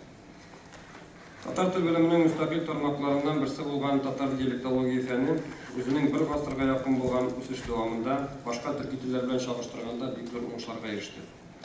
Татар диалектология фәненең аеруча уңышлы итеп үткән гасырның 60-нчы елларынан башлап, хәзерге гасырның 1-10 елларын күрсәтергә кирәк. Ярты гасыр эчендә татар диалектологларының зур булмаган төркеме Россиядә таралган барлык сөйләшләрне баштан аяк өйрәнеп чыктылар. Төрки халыклардан беренчеләрдән булып татар теленең диалектологик атласы төзелде. Әлеге атласка 838 торак пункт кертелгән. Диалектологларыбызның тырышлыгы белән төрки телләренең лингвистик географиясе һәм ареал лингвистикасының нигез ташлары салынды. Безнең диалектологлар диалектологик атлас өчен материаллар туплау белән бер вакытта татар сөйләшләрен монографик өйрәнү буенча да зур кыйммәткә ябылган материаллар туплап барылды. Диалектологик сүзлек төзелде. Диалектология фәне нигездә билгеле бер төбәкләрдә авыл шартларында яшәүчеләрнең сөйләм телен өйрәнә торган фән. Татар авыллары Көнбатышта Рязань һәм Тамбов өлкәләреннән башлап, Көнчыгышта Кемерово өлкәсенә һәм Красноярск районына, төньякта Вилю елгасына, көньякта Астрахань өлкәсенә хәтта сузылган гаяз зур территорияга таралып торганнар. Әмма татар халкының иң зур күпчелеге ул Татарстан, Башкортстан республикаларында гомер кичерә. Югарыда күрсәтелгән киңлекләрдә таралган татар теле 3 диалектка, Урта Казан татарлары, Көнбатыш һәм Көнчыгыш диалектларга бүленә. Татар теленең иң зур диалекты булып саналган Урта диалект, башка төрле Казан татарлары диалекты дип әйтәбез. Үз иченә зур территорияда, башлыча Татарстан һәм Башкортстан республикаларында һәм аларга якын булган төбәкләрдә, Казан артыннан башлап, Чиләбе, Курган һәм Оренбург өлкәләренә таралган күп санлы сөйләшләрне ала. Урта диалект вәкилләре, Казан татарлары, Идел буе болгарларының варислары һәм алар үзләренең борынгы бабалары биләгән туфракларда яшиләр. Хәзерге вакытта урта диалект түбәндәге сөйләшләргә бүлеп карала. Казан арты сөйләшләре төркеме, Тау ягы сөйләшләре төркеме, бу безнең Кама Тамагы районы, Норлат, Яшелзән районнары, Керәшен татарлары сөйләшләре, Бәрәңге сөйләше, Минзәлә, Бүре, Нократ Кистем, Перем, Касыйм, Златоуст һәм Красноуфим сөйләшләре. Буларның Ишкен һәм Сафакүл сөйләшләре. Буларның һәрберсенең кая таралганлыгын сөйләп тормыйм, бик озакка китә иде, алар мәкаләдә сез аны укый аласыз, басылып чыккан. Соңгы елларда башкарылган фәнни тикшерүләр татар әдәби теленең формалашуында һәр диалектның ролен төгәлрәк билгеләргә мөмкинлек бирде. Татар диалектологлары барлык татар диалектларының да Урта, Көнбатыш һәм Көнчыгыш нигезен борынгы Кыпчак теле тәшкил итә дигән нәтиҗәгә килделәр. Кыпчаклардан тыш татар халкының формалашуында, аның аерым төркемчәләренең формалашуында угыз кабиләләрдә әһәмиятле роль башкаралар. Билгеле булганча, Идел һәм Җаек буйларына кадәр таралган угыз кабиләләре 11-нче гасыр урталарында әлеге территориядан Кыпчаклар тарафыннан кысып чыгарылалар. Масил Әхмәтҗанов шәҗәрә материаллары буенча Ак елгасы бассейнында барган этнолингвистик процесслар дигән мәкаләсендә монголлар басып алуына кадәр Ак елгасы бассейнында болгарлар һәм угырлар яши дигән фикер үткәрә. Идел буеннан болгарлар бу территорияда күпләп күчереп утырган булалар инде бу вакытта. Угырларның бер өлеше төньяктан килгән төркиләр тәэсирендә төньякка һәм төньяк көнчыгышка таба кузгала, икенче бер өлеше төрки телен кабул итеп яшәгән урыннарында кала. 1552-1557 еллар вакыйгаларыннан соң Казан һәм Казан арты халкының бер өлеше басып алучыларга буйсынырга теләмичә Ак елгасы бассейнына күчеп утыра. 1652-1657 елларда Кама аръягы ныгытма линияларын төзү башлана. Бу вакытта әлеге эштә катнашу Казан астыннан һәм Көнбатыш өлкәләреннән тагын татарлар күчереп утыртыла. Шул рәвешле 17-нче гасырга бу җирләрдә татарлар иң зур күпчелеккә әйләнәләр. Җир биләмәләренә мөнәсәбәтле рәвештә әлеге территорияның халкы төп социаль катламга бүленәләр. Типтәрләр, Казан кешеләре һәм башкортлар. Әлеге катламнар арасында башкорт катламы иң югары дәрәҗәдә була. Казан кешеләре һәм типтәрләр дәүләткә генә түгел, җир биләүче башкортларга да бәйле булалар. Бу социаль катламнар тел үзенчәлекләре, хуҗалык итү алымнары, тормыш культурасы яки рухи мәдәният ягыннан бер-берсеннән бер нәрсә белән дә аерылмаганнар. Жерләре булмаган типтерләр һәм казан кешеләре төрле юллар белән өстенлекләре күп булган башкорт катламына кергән булганнар. Иң күп санлы катламны типтерләр тәшкил иткән. 18-19 гасырларда фәнни әдәбиятта типтер Гоголь катламында кайсы этник төркемнең өстенлек итүе хакында бәхәсләр күтәрелеп тора. 18-19 гасырда. Игътибар итегез, бу факт типтерләрнең шул рәттән башкортларның да аерым бер милләт түгел, бәлки социаль төркем булганлыклары турында галимнәрнең инде бернинди шикләре булмаганлыкларын күрсәтүче дәлил. Рычков, Нибальсин, Кептин хезмәтләрендә типтерләр арасында татарларның күплеге ассызыклана. Шуңа да карамастан, бары 20 гасыр башында гына Казан Император университетындагы археология, тарих һәм этнография җәмгыяте вәкиле татар тел белгече этнограф Ахмаров типтерләрнең телен, мәдәниятен һәм тормыш-көнкүрешен тирән өйрәнү нәтиҗәсендә типтерләрнең күбесе татарлардан дигән ахырга нәтиҗәгә килә. Галим типтерләрнең теле, диннәре, гореф-гадәтләре һәм аңлатмалары аларның Казан һәм Вятка губерналарыннан чыкканнарын раслаучы дәлил итеп күрсәтә. Региондагы татарларның тел үзенчәлекләрен беренче булып фәнни яктан өйрәнгән рус галиме Бессонов була. 1881 елда аның «О говорах казанского татарского наречия и об отношении его к ближайшим к нему наречиям и языкам» исемле хезмәте басылып чыга. Анда галим региондагы татар сөйләшләрен Казан татарлары сөйләшү белән чагыштыра һәм нәтиҗәдә алар бер-берсеннән аерылмыйлар дигән нәтиҗәгә килә. Региондагы татар сөйләшләрнең бар тик күпмедер дәрәҗәдә башкорт теленең һәм мишәр сөйләшүнең тәэсирен кичергәнлекләрен ассызыклый. Бессоновның әлеге фикернең дөрестлеген әлеге территорияда сөйләшләрне өйрәнгән махсус өйрәнгән галимә Дәрья Бәйрәм Рамазанова материалларда раслый. Галимә Башкортстанның көнбатышына таралган сөйләшләр күпмедер дәрәҗәдә мишәр диалекты тәэсирендә формалашкан дигән нәтиҗәгә килә. Шушы регионда киң таралыш алган, минзәлә сөйләшүнең фонетик үзенчәлеге булган саналган «ҙ» тартыгын Бессонов татар әдәбиятендә кулланышта булган «д» тартыгы белән тәңгәләштерә.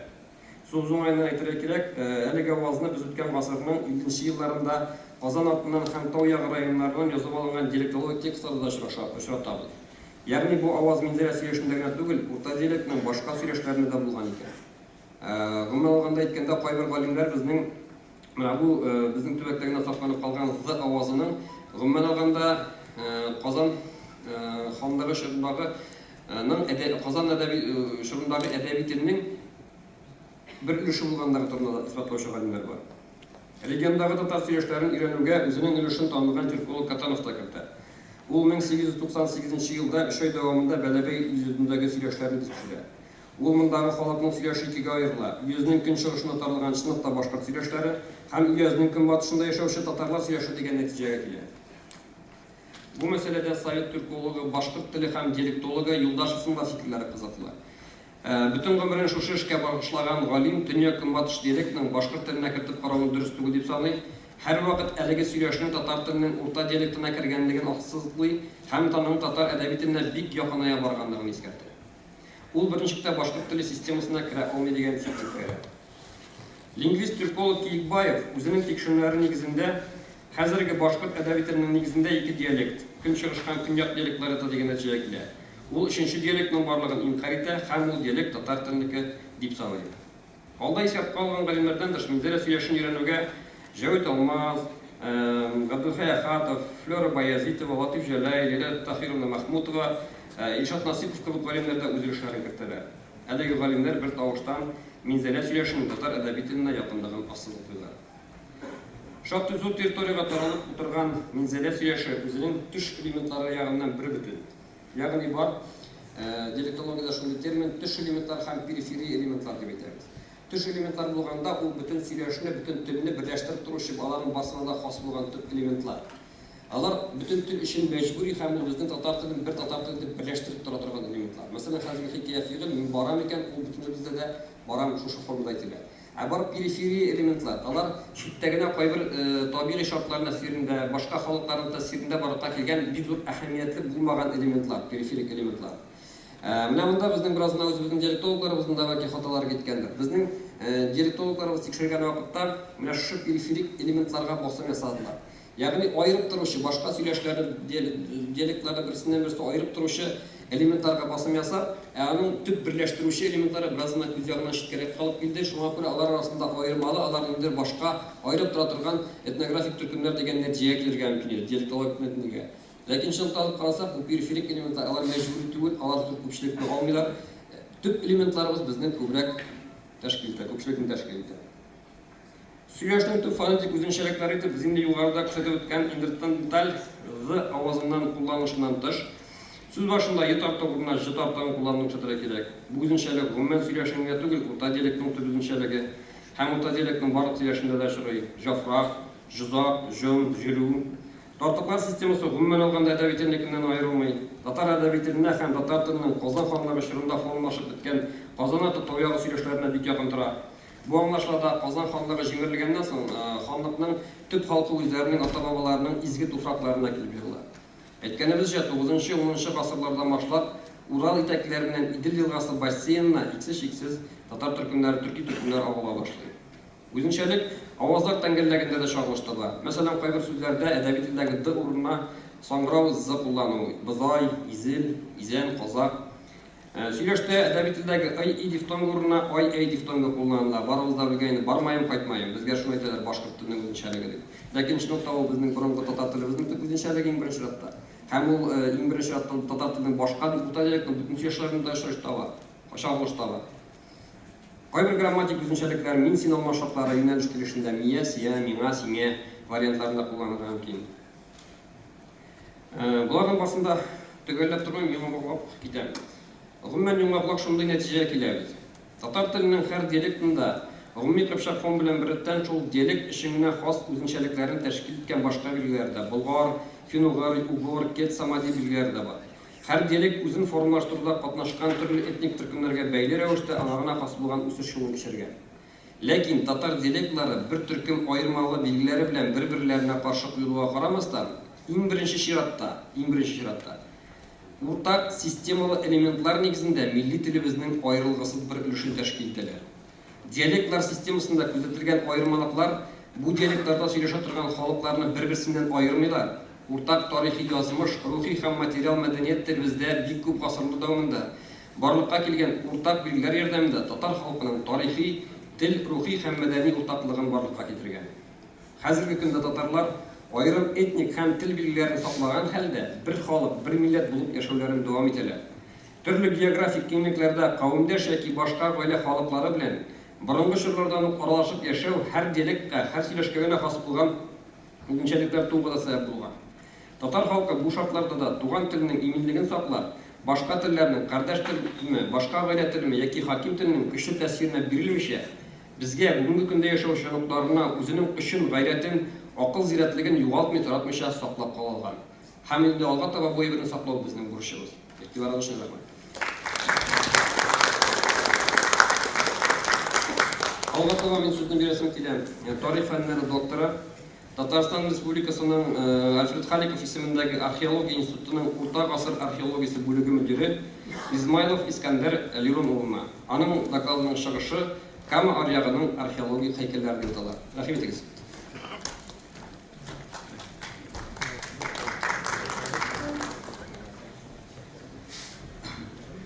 Кадерлі достар, дорогие участники конференции, дорогие гости, надо сказать, что археология довольно скучная наука, поэтому имеет дело не с людьми, а с различными находками, предметами, вещами. Но тем не менее, именно благодаря археологии нам удается раскрывать древние... А можно включить презентацию? Раскрывать древние и средневековые этапы истории нашего народа. Особенно это правильно для регионов, которые не нашли отражения в письменных источниках.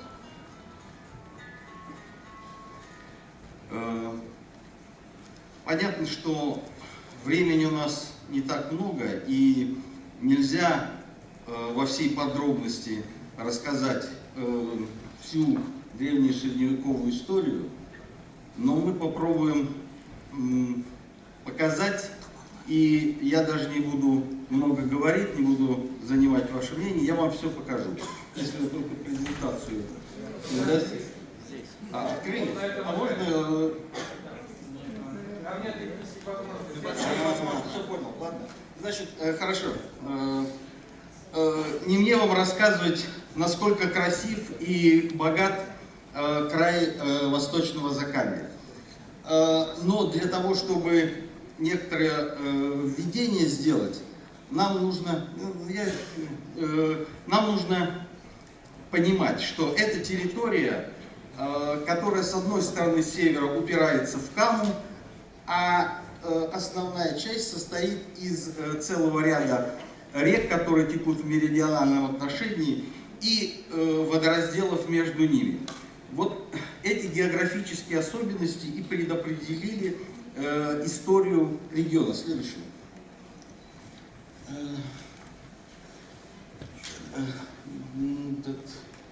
Да, тут беда, конечно. Надо показывать, а показывать невозможно. Нет?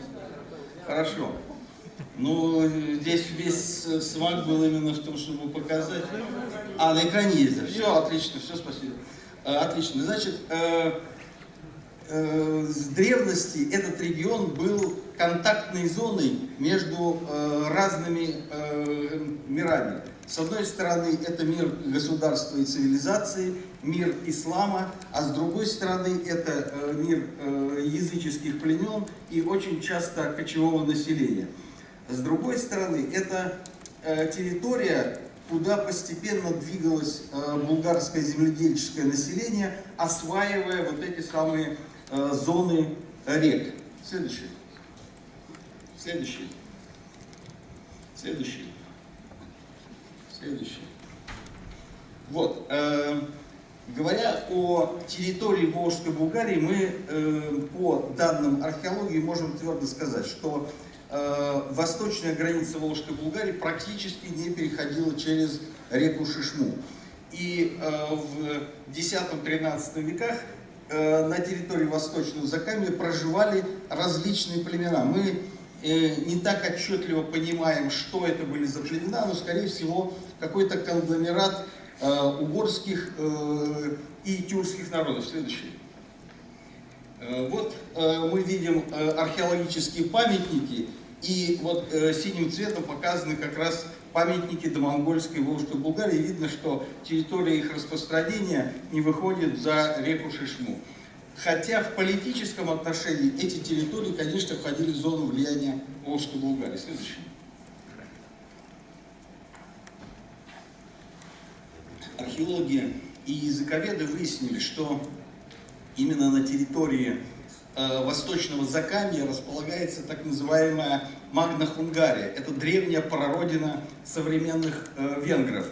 И, скорее всего, какая-то часть населения, после того, как основная часть венгров ушла в Европу, осталась на этой территории. Следующее.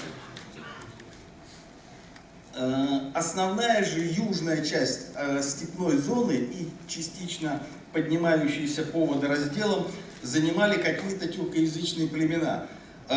Скорее всего, которые входили в целый ряд объединений, которые историки и современники условно называют кимаками и кипчаками.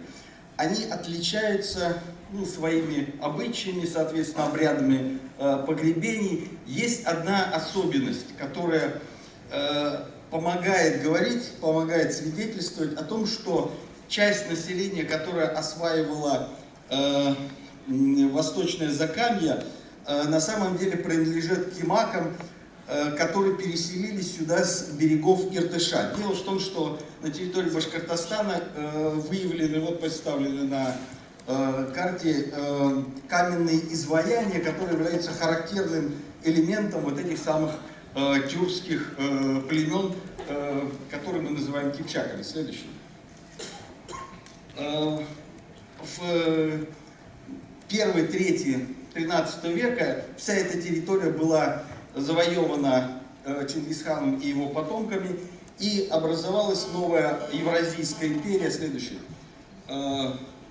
Улус Джучи или Золотая Орда. Это в корне изменило этнокультурную ситуацию и в Восточном Закамье.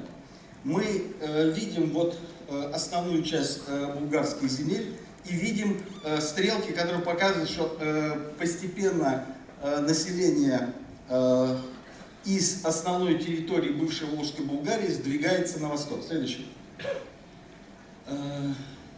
Следующий. Вот как изменилось. То есть мы говорили, что в 12-13 веке Шишма являлась границей между разными мирами, в том числе и булгарами, и какими-то другими народами.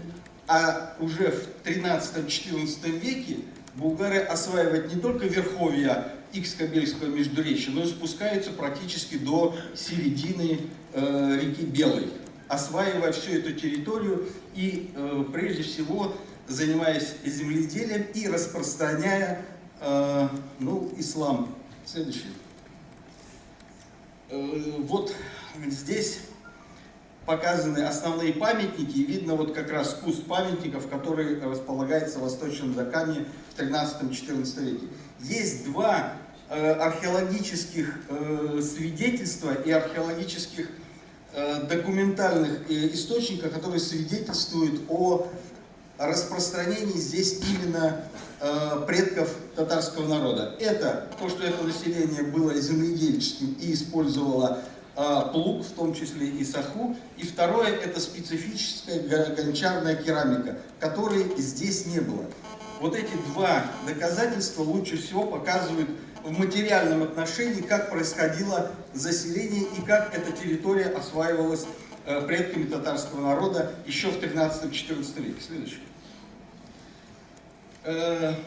На территории Восточного Закамья вот эти переселенцы с территории Волжской Булгарии столкнулись с какими-то племенами, отдельными общинами, которые, скорее всего, были отдаленными потомками вот этих самых венгров, которые ушли на территорию Европы. И именно в этот период начинается активная мусульманизация этого населения и активное оседание его. То есть до этого они, скорее всего, были какими-то полукочевниками, а в 13-14 веке они оседают на землю и перенимают ислам. Следующее. Есть два крупнейших могильника, которые определяют вот это самое положение. Это прежде всего Такталачукский и Азметьевский первый могильник. Погребенные здесь совершены по мусульманскому обряду, но с некоторыми отступлениями от ислама.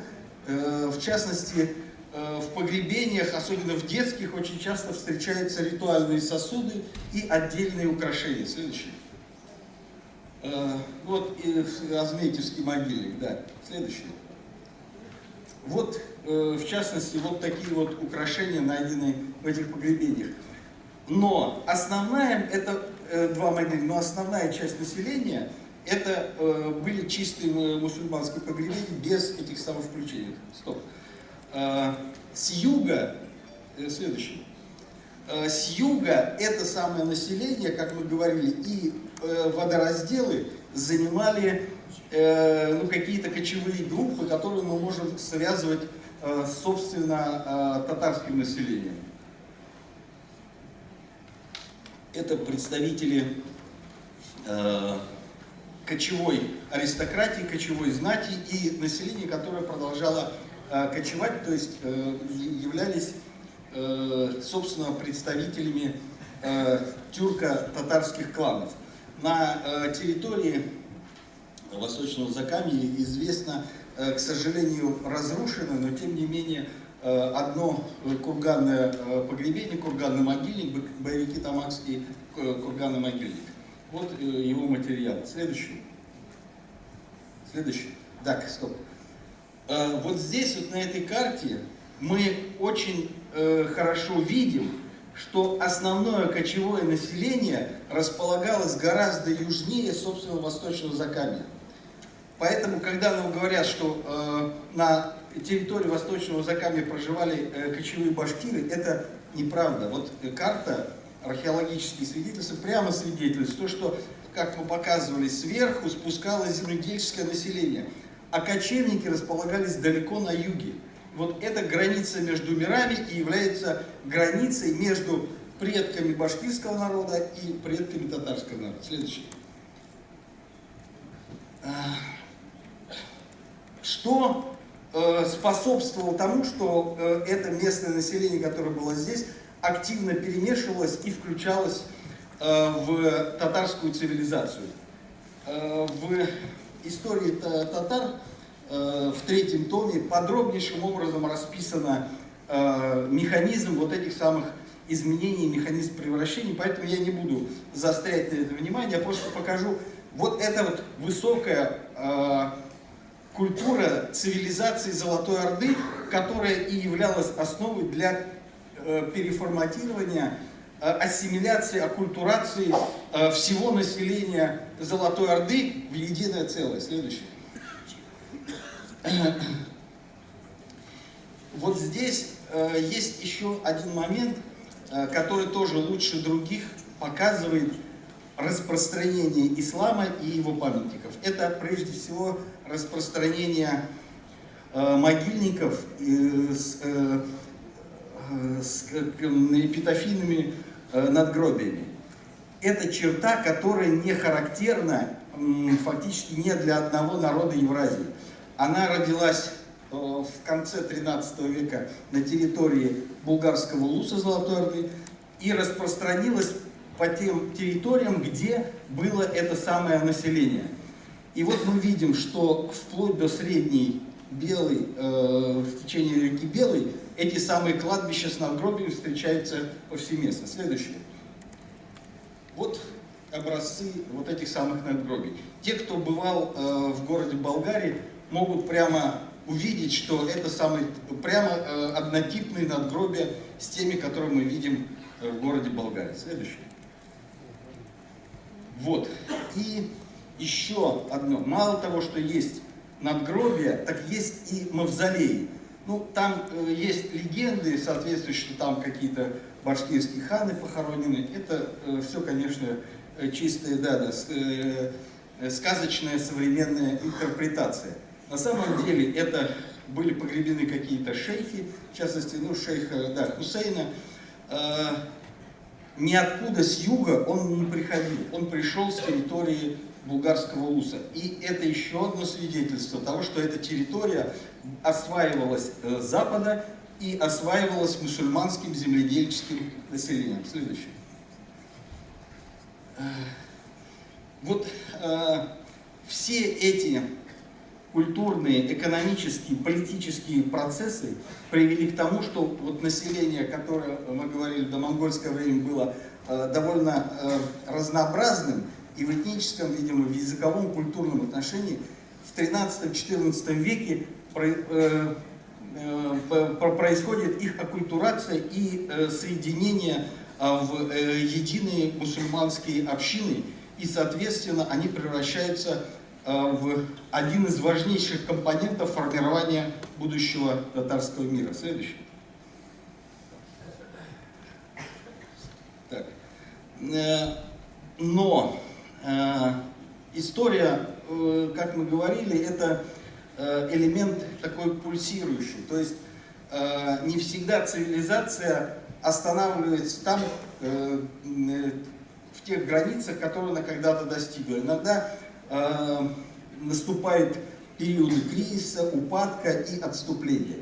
Вот с распадом Великой Евразийской империи Улуса Джучи происходят и серьезные процессы, которые повлияли на население Восточного Закамья. Самое главное это то, что это население ввиду того, что оно оказалось неприкрытым с юга, оказалось под сильным воздействием политических неурядиц, которые происходили на основной части Улуса Джучи.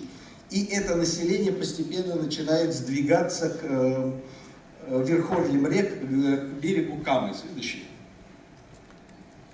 Вот мы видим как раз распространение этих памятников и видим, как они опять прижимаются к берегу Камы. Следующий. И вот карта Казанского ханства, мы видим опять, что хотя эти территории Восточного Закамья политически также находились в сфере влияния Казанского ханства, на самом деле само земледельческое мусульманское население приближается к берегу Камы. И вот памятники Казанского ханства, как раз эпохи Казанского ханства, свидетельствуют об этом. Следующее. Следующее. Тем не менее, в нашем распоряжении есть, кроме археологических материалов, еще целый комплекс письменных источников, которые свидетельствуют о том, что население, проживавшее в Восточном Закамье, в частности в Актанышском районе современном и чуть южнее, Мензелинском, имели в свое время ярлыки, тарханные грамоты на владение этими территориями, которые были им даны, в свою очередь, ханами Казанского ханства. То есть это, кроме археологических материалов, у нас есть целый комплекс и письменных источников, которые свидетельствуют, что местное население проживало здесь, по крайней мере, не просто с 13-14 века, а сохранилось и в 15-16 веках. Следующее. Вот. И после того, как эта территория вошла в состав российского государства, мы видим, как в 18 веке опять происходит ренессанс, и татарское мусульманское население занимает опять эту территорию. И к 18 веку, вот мы видим, штриховкой обозначено ареал распространения татарских кладбищ с эпиграфическими памятниками, эпитафийными памятниками. То есть это как раз основная территория расселения, проживания и формирования уже будущей татарской нации. Следующее. Какие же можем сделать из этого выводы? Что Восточное Закамье всегда было такой контактной зоной между разными культурами и цивилизациями.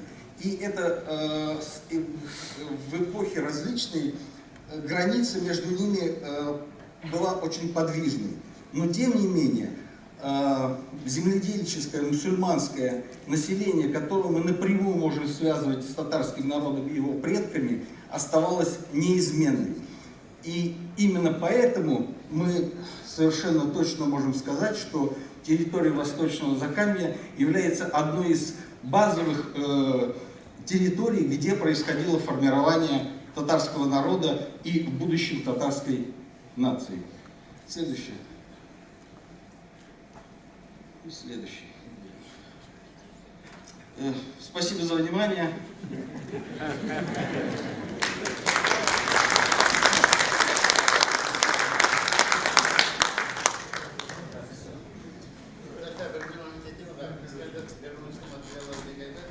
Bu Eyyubi'nin Portugalı Aktanış Müziği'nde Aznakay'da hem Müslüm'de. Албатова сөзіне береміз Габдрахманова Гүлнара Фауатовнаға, социология фәннері докторы, тарих институтының этнология текшінер бөлігі мүдирі. Ол авторлықта Макарова Гүзәл Ильясовна, социология фәннері докторы, Поэт тарих институтының этнология текшінер бөлігінің баш фәнни хезмәткәре. Тем видеодоклад Башкортстан татарларының гаилә һәм хезмәт кыйммәтләре дип атала.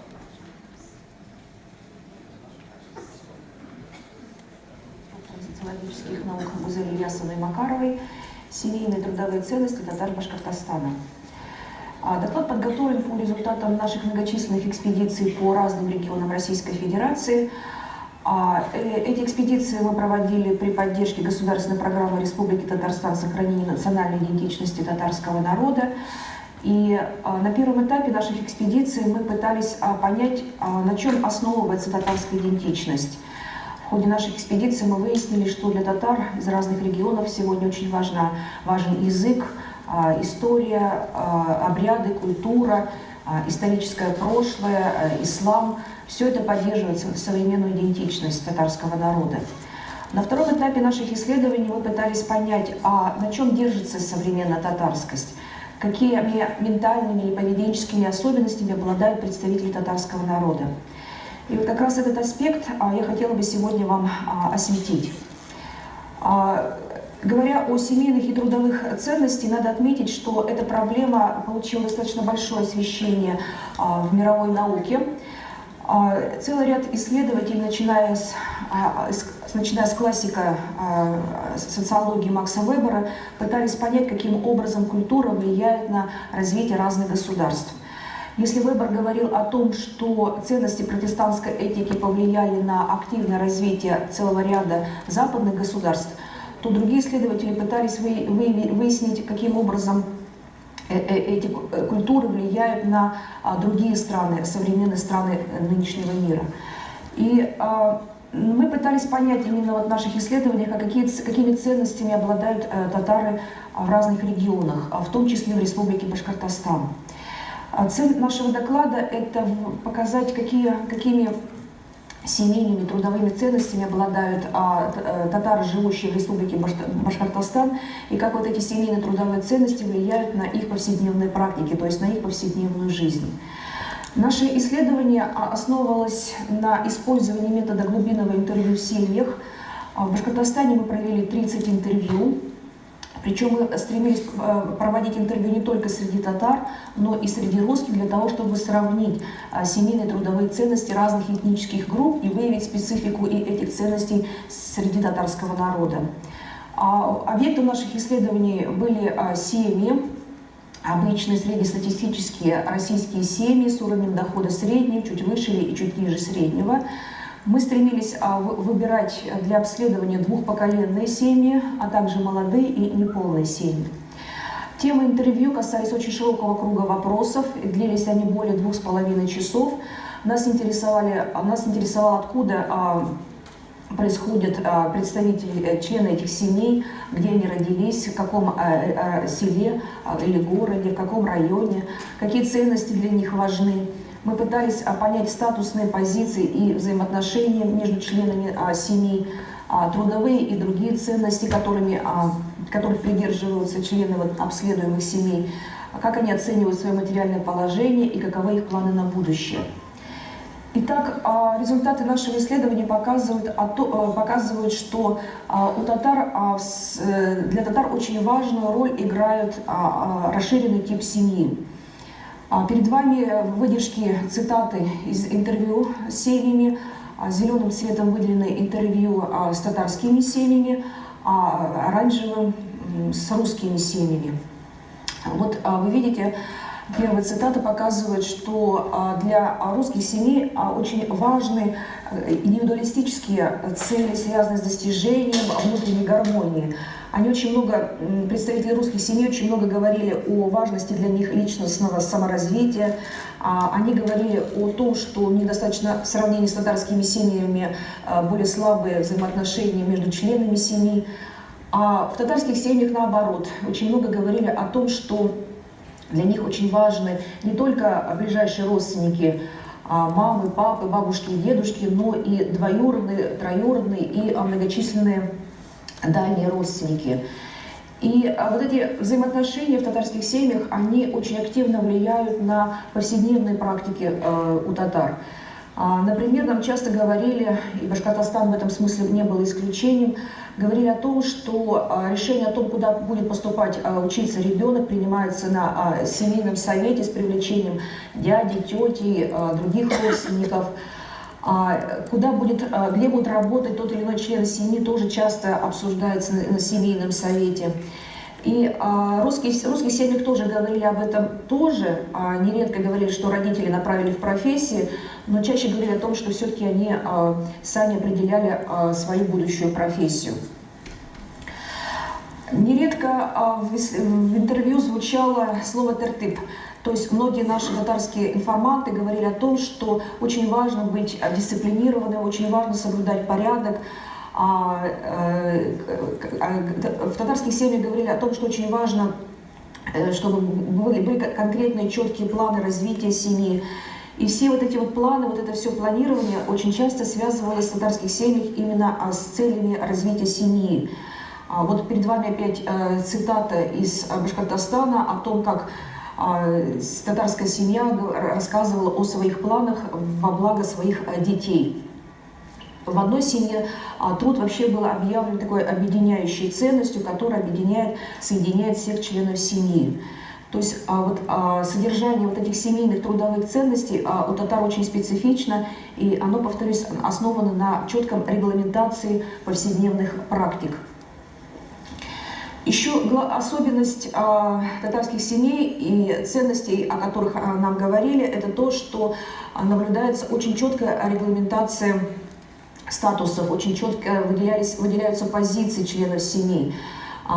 Нередко говорили о том, что папа является главным в семье. Часто говорили о том, что, особенно это в Башкортостане было заметно, о том, что младший сын должен ухаживать за своими родителями, обеспечивать их старость. И говорили о том, что очень важно для младших детей мнение старших детей, братьев, сестер. И все это вот именно в Башкортостане очень часто связывалось именно с татарскими традициями. Очень часто подчеркивалось, что именно в этом проявляется специфика татарскости. И в русских семьях ситуация была несколько иная. Здесь часто говорили о том, что мужчина может выполнить женские работы, что между супругами равноправие. И нередко даже женщины говорили о том, что они являются главными, распоряжаются финансами, решают какие-то текущие проблемы. То есть вот явно такая специфика наблюдалась в Башкортостане между русскими и татарскими семьями. Хотя в русских семьях и были те, кто придерживается традиционных ценностей, говорили о том, что очень важно мнение для них старших братьев, сестер, но тем не менее все-таки мы очень часто фиксировали вот такие вот особые практики в русских семьях в сравнении с татарскими. Что касается, собственно говоря, трудовых ценностей, то русских и татар Башкортостана объединяет то, что многих их мотивирует советская этика труда. Они многие нацелены на духовные ценности трудовой деятельности, готовы работать на благо Родины. Говорили о том, что материальное вторично, и они готовы трудиться не только ради денег, а нередко чисто для души. Но тем не менее были заметны и этнические особенности. Все-таки татары заметно чаще русских выражали жалобы на социальное самочувствие. Они говорили о том, что у них, по их оценкам, материальное положение лучше. И они очень часто говорили о том, что они нацелены на материальное прирастание. Вот перед вами снова цитаты. Одна из них – это цитата женщины, произнесенная из башкортостанского села. Она говорила о том, что постоянно нужно работать, делать. То есть вот очень высокая такая материальная мотивация, характерна для татар Башкортостана. И нередко нам признавались о важности, ценности денег в повседневной жизни, о важности работы, и о том, что именно работа приносит определенное эмоциональное, психологическое настроение, повышает психологическое настроение у татар республики. И переходя к выводам, хотелось бы отметить, что, еще раз подчеркнуть, что наше исследование выявило особую роль семьи у татар. Этот институт определяет многие стороны их жизни. Для татар очень важно сохранение взаимопомощи на уровне расширенной семьи, и мы можем говорить об особом типе коллективизма у татарского народа. Семья для татар – это важный, социализирующий, адаптативный и поддерживающий институт. Мы во всех регионах зафиксировали в сравнении с русскими, что у татар меньше поколенческих различий, активнее воспроизводятся семейные традиции, нормы.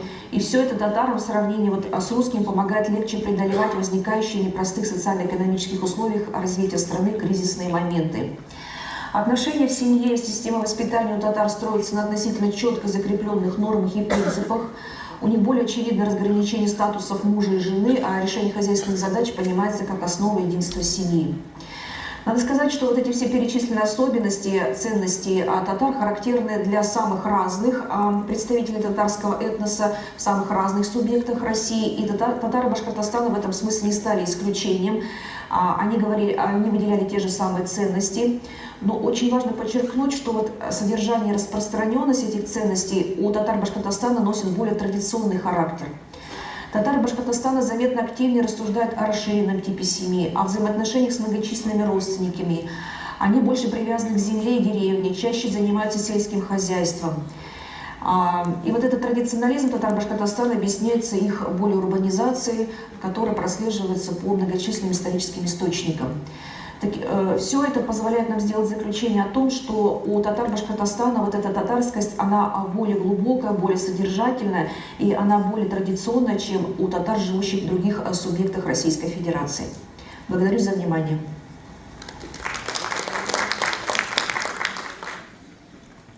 Сөз Галимжан Ибрахимович исемендәге Тел, әдәбият һәм сәнгать институтының сынлы декоратив гамәли сәнгать бүлеге мөдире Солтанова Рауза Рифкат кызына бирелә. Аның чыгышы Актаныш районының традицион һөнәрчелек һәм декоратив гамәли сәнгате дип атала. Сүз уңаеннан тагын бер әйтеп китәсем килә, Рауза Рифкатовна безнең инде Актаныш кешесе, якташыбыз дип әйтәсем килә. Һәм шушы көннәрдә генә аның Разрывкада татар сценографиясы китабы Россия күләмендәге конкурсның исеменә төшерелде. Беренче урын алды.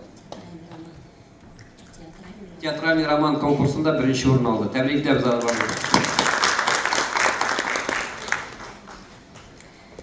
Хәерле көн, якташлар. Хәерле көн, кунаклар. Барыгызны да шушы зур вакыйга белән сезне тәбрик итәм. Мин үзем Актаныш ягында туып, үсүем белән бик горурланам. Үземнең чыгышымны мин «Осталар ягы», традицион һөнәрчелек һәм халык сәнгате дип атадым. Актаныш төбәгендә гомер кичерүче татарларның традицион мәдәнияте һәм халык декоратив гамәли сәнгате төрләренә тукталырбыз. Билгеле, bu материалларны biz 2004 һәм 2009 елларда Күҗәкә, Татар Сугсу, Түке, Зөбәер, Такталашев, Уша авылларында ясалган комплекслы экспедиция вакытында барладык. Тикшерүгә җирле материаллар белән беррәттән район һәм мәктәп музейлары тупламалары да җәлеп ителде. Сәнгать үрнәкләрен өйрәнү, анализлау нәтиҗәсендә 1500 предмет һәм объект сурәткә төшерелде. 200 оста теркәлде һәм информаторлар биргән мәгълүматлар белән баетылды. Сез бүген сезнең игътибарыгызга мин инде иҗат җимешләре, безнең осталарның кайбер иҗат җимешләре белән таныштырып китердем. Билгеле, безнең татарларның Башкортстанда яшәгән татарлар турында сөйләп киттеләр. Һәрбер татар йорты турында сүз йөртергә булыр иде. Һәрбер авылның үзенең осталары бар, һөнәрчеләре бар. Бездә бит бигрәк тә йортның хуҗа үзе салырга тиеш, кешегә җалынып бирергә тиеш түгел, һәм бөтен эшне дә үзе эшләргә тиеш дигән шундый гыйбарә яши. Шуңа күрә дә безнең һәрбер йортның һәрберсенә керсәң дә, анда нинди дә булса бер кызыклы артефактка тап буласың. Ул тукыл эше буламы, ул чигелгән әйбер буламы, ул агачтан ясалган әйбер буламы, тимер эшләнмәләр һәм башкалар. Мин билгеле буларның барсына тукталып тормыйм, киң таралган, үзебездә киң таралган традицион һөнәр төрләренә генә тукталып китәрмен. Галимнәр Актаныш районының тарихи һәм мәдәни традицияләр ягыннан Казан татарларының көнчыгыш этнографик төркеменә кертеп карыйлар. Районның җирлеге, тарихы археологлар Шакуров, Габашев, Генерал Казаков тарафыннан чагыштырмача тикшерелгән һәм анализланган. Бу турыда безнең археолог Искәндәр Измайлов сөйләп китте. Тарихчы Дамир Исхаков үзенең хезмәтләрендә этник мәсьәләләргә туктала. Ә менә декоратив сәнгать һәм матди мәдәниятның бүгенге торышы бөтенләй өйрәнелмәгән иде диярлек.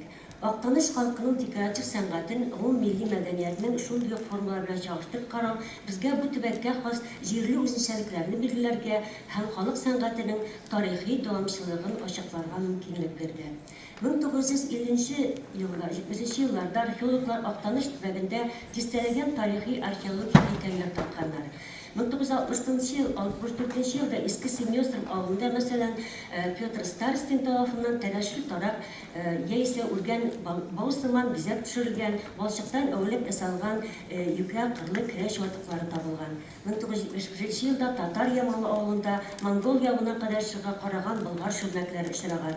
1950 елда экспедиция вакытында Шакуров Ниялит чорына караган сырлап ясалган бизәкле көрәш әйберләр, 10-12 гасырларга караган кабырчык яисә таль катнаштырылган, измәләп эшләнгән бизәкләр төшерелгән яссы төпле савыт-саба, болгар савыт-сабасы ватыклары тапкан. Татар Ямалы, Мәсәде, Уразай, Актаныш, Түбән Гәрәй, Бурсык авылларында пианогор культурасына караган көрәш сәнгате калдыклары очрый. Евгений Казаков Әҗмәт каберлегендә уздырган казу эшләре вакытында түгәрәк төпле шома, ялтыравыклы савытлар, балчыктан әүләп ясалган юкә кырлы бизәксез көрәш әйбер ватыклары таба. Тапталачык авылында исә Кушнаренко культурасына караган мул бизәкле чүлмәк ватыклары табылган.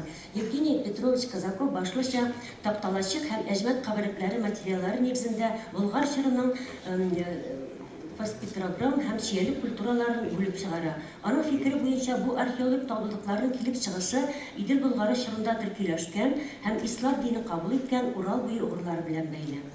20-нче еллар башында Тука авылында Илтимер авылы янында карьерда тагын бер борынгы каберлек табыла.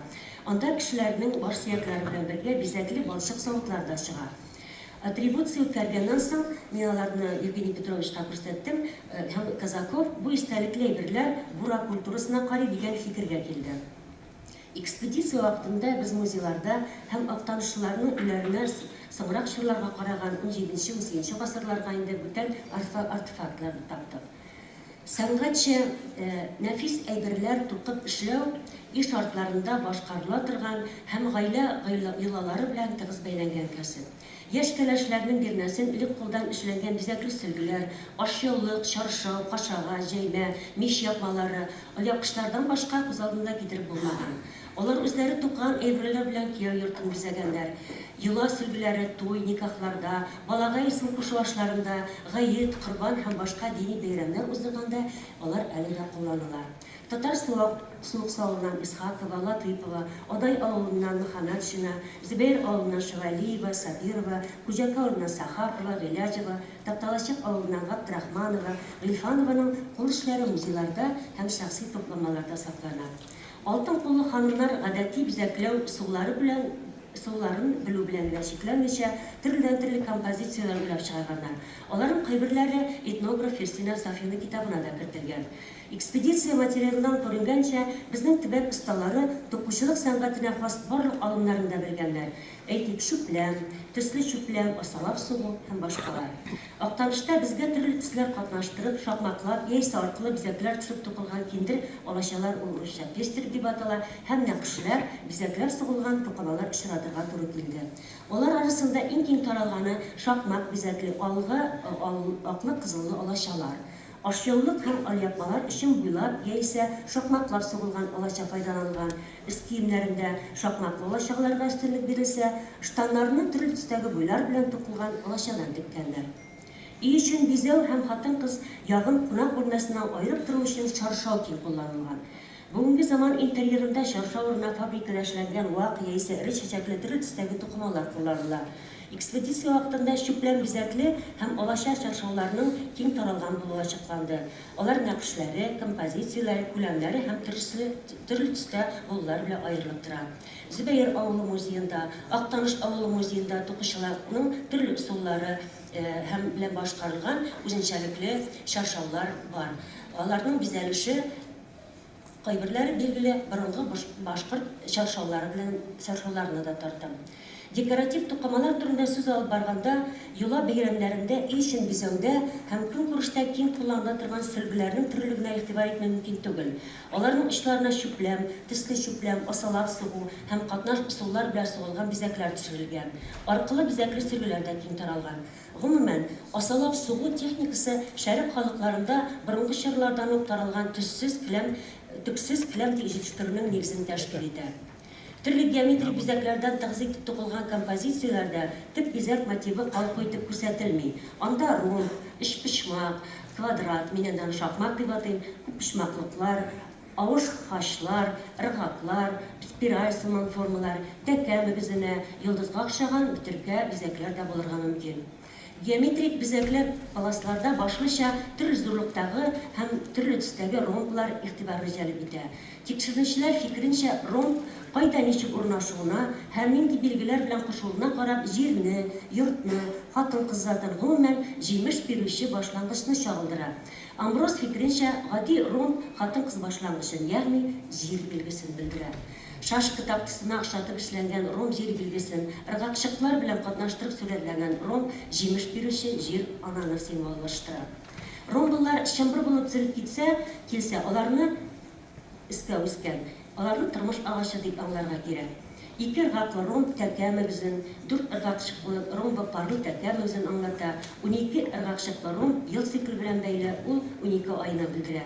Билгеле, бу бизәкләр Урта Азиядә дә, төрки халыкларда да чагылыш таба.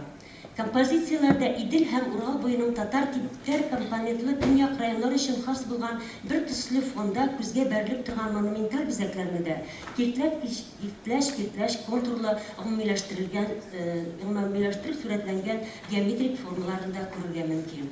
Соңрак елларда тукылган паласларның кайберләрендә элек сирәк очрый торган үсемлек бизәкләре төшерелгән. Мәсәлән, шундыйларның берсендә бик матур роза чәчәге сурәтләнгән. Бу музейда сакланган, Актаныш музейында сакланган паласта 7 төсле, үзенә бер төрле кошы, үзенчәлеккә ия булулары аерылып торган палас батмус дип аталган башкорт идән җәймәләренә дә охшап тора. Палас тукушы Актаныш районында үткән гасырның 80нче елларына кадәр дәвам иткән. Күҗәка авылыннан Газиҗамал Нуруллина гомеренең соңгы көннәренә кадәр бу эшне кулыннан төшермәгән. Үзе туккан паласлар белән ул йортын бизәп кенә калмыйча, аларны туганнарына бүләк иткән һәм хәтта сату өчен дә җитештерген. Суккан паласларының озынлыгы Мәскәүгә җитәр иде торган булган ул балаларына. Шунысы сөендерә, халыкта өйдә тукылган палас келәмнәргә мәхәббәт сүнмәгән әле. Һәр авылда диярлек тукыма кисәкләреннән, сарык йоннан ыргакчык белән түгәрәк идән паласлары һәм урындык япмалары бәйлиләр. Әгәр бизәкле тукымасыннан шума чигүсе белән чигелгән һәм әзер бизәкле тукымасыннан шума чигүсе белән чигелгән һәм төкле келәмгә охшаган идән җәймәсе эшләүче осталар да бар. Сез аларның кайбер үрнәкләрен рәсемдә дә күрерсез. Татар хатын-кызлары элек-электән чигәргә яраткан. Фабрикада эшләнгән тукымалар барлыкка килү белән үзеннән-үзе кирәксезгә чыккан тукучылык шөгыленнән аермалы буларак, чигү һөнәренең гомере озынрак. Ул ишен бизәүдә, урын җир кирәк-яракларын матурлауда, дини йолалар үтәгәндә кулланыла торган әйберләрдә, милли костюмнарда киң кулланыла. Татарларда тамбурлы, күп төсле чигү киң таралган. Чигүнең элмә һәм күпертелгән элмә төрләре дә киң кулланылган. Безгә һәр ике төргә караган чигү үрнәкләрендә очратырга туры килде. Төрле стильдә башкарылган чигү үрнәкләренең кайберләрендә борынгы чигү белән уртаклыклар тыймлана. Алар ак, кызыл, сары, кара төсле нигезләргә үсемлек бизәкләре, хайван рәсемнәре, кеше сурәтләре төшерүдән гыйбарәт. Билгеле, бу бизәкләр дә сурәтләр шундый оста яшерелгән, аларны хәтта аеруда кыен. Арада тормыш агачы, тәкә мөгезе, кояш билгеләре, бөтөркә бизәкләр кебек архаик мотивлар очрый. Зөбәер авылында яшәүче Гөлчирә Мальтинова июньдә 1953 елдан бeri сакланып торган бирнә сөлгеләре аерым игътибарга лаек. Сөлгеләрнең башларына телле почмаклар төзелгән. Галимнәр фикеренчә, почмак мотивы символик мәгънәгә һәм тылсымлы көчкә ия. Халыкта почмак бизәге явыз көчләрдән, күз тиюдән саклый дигән ышану яшәгән. Почмак мотивы келәмнәрдә, чигүләрдә очрый. Билгеле, ул безнең йорт бизәүдә дә, архитектурада да чагылыш таба. Кашага һәм намазлыкларда борынгылык чалымнары тагын да нарак сизелә.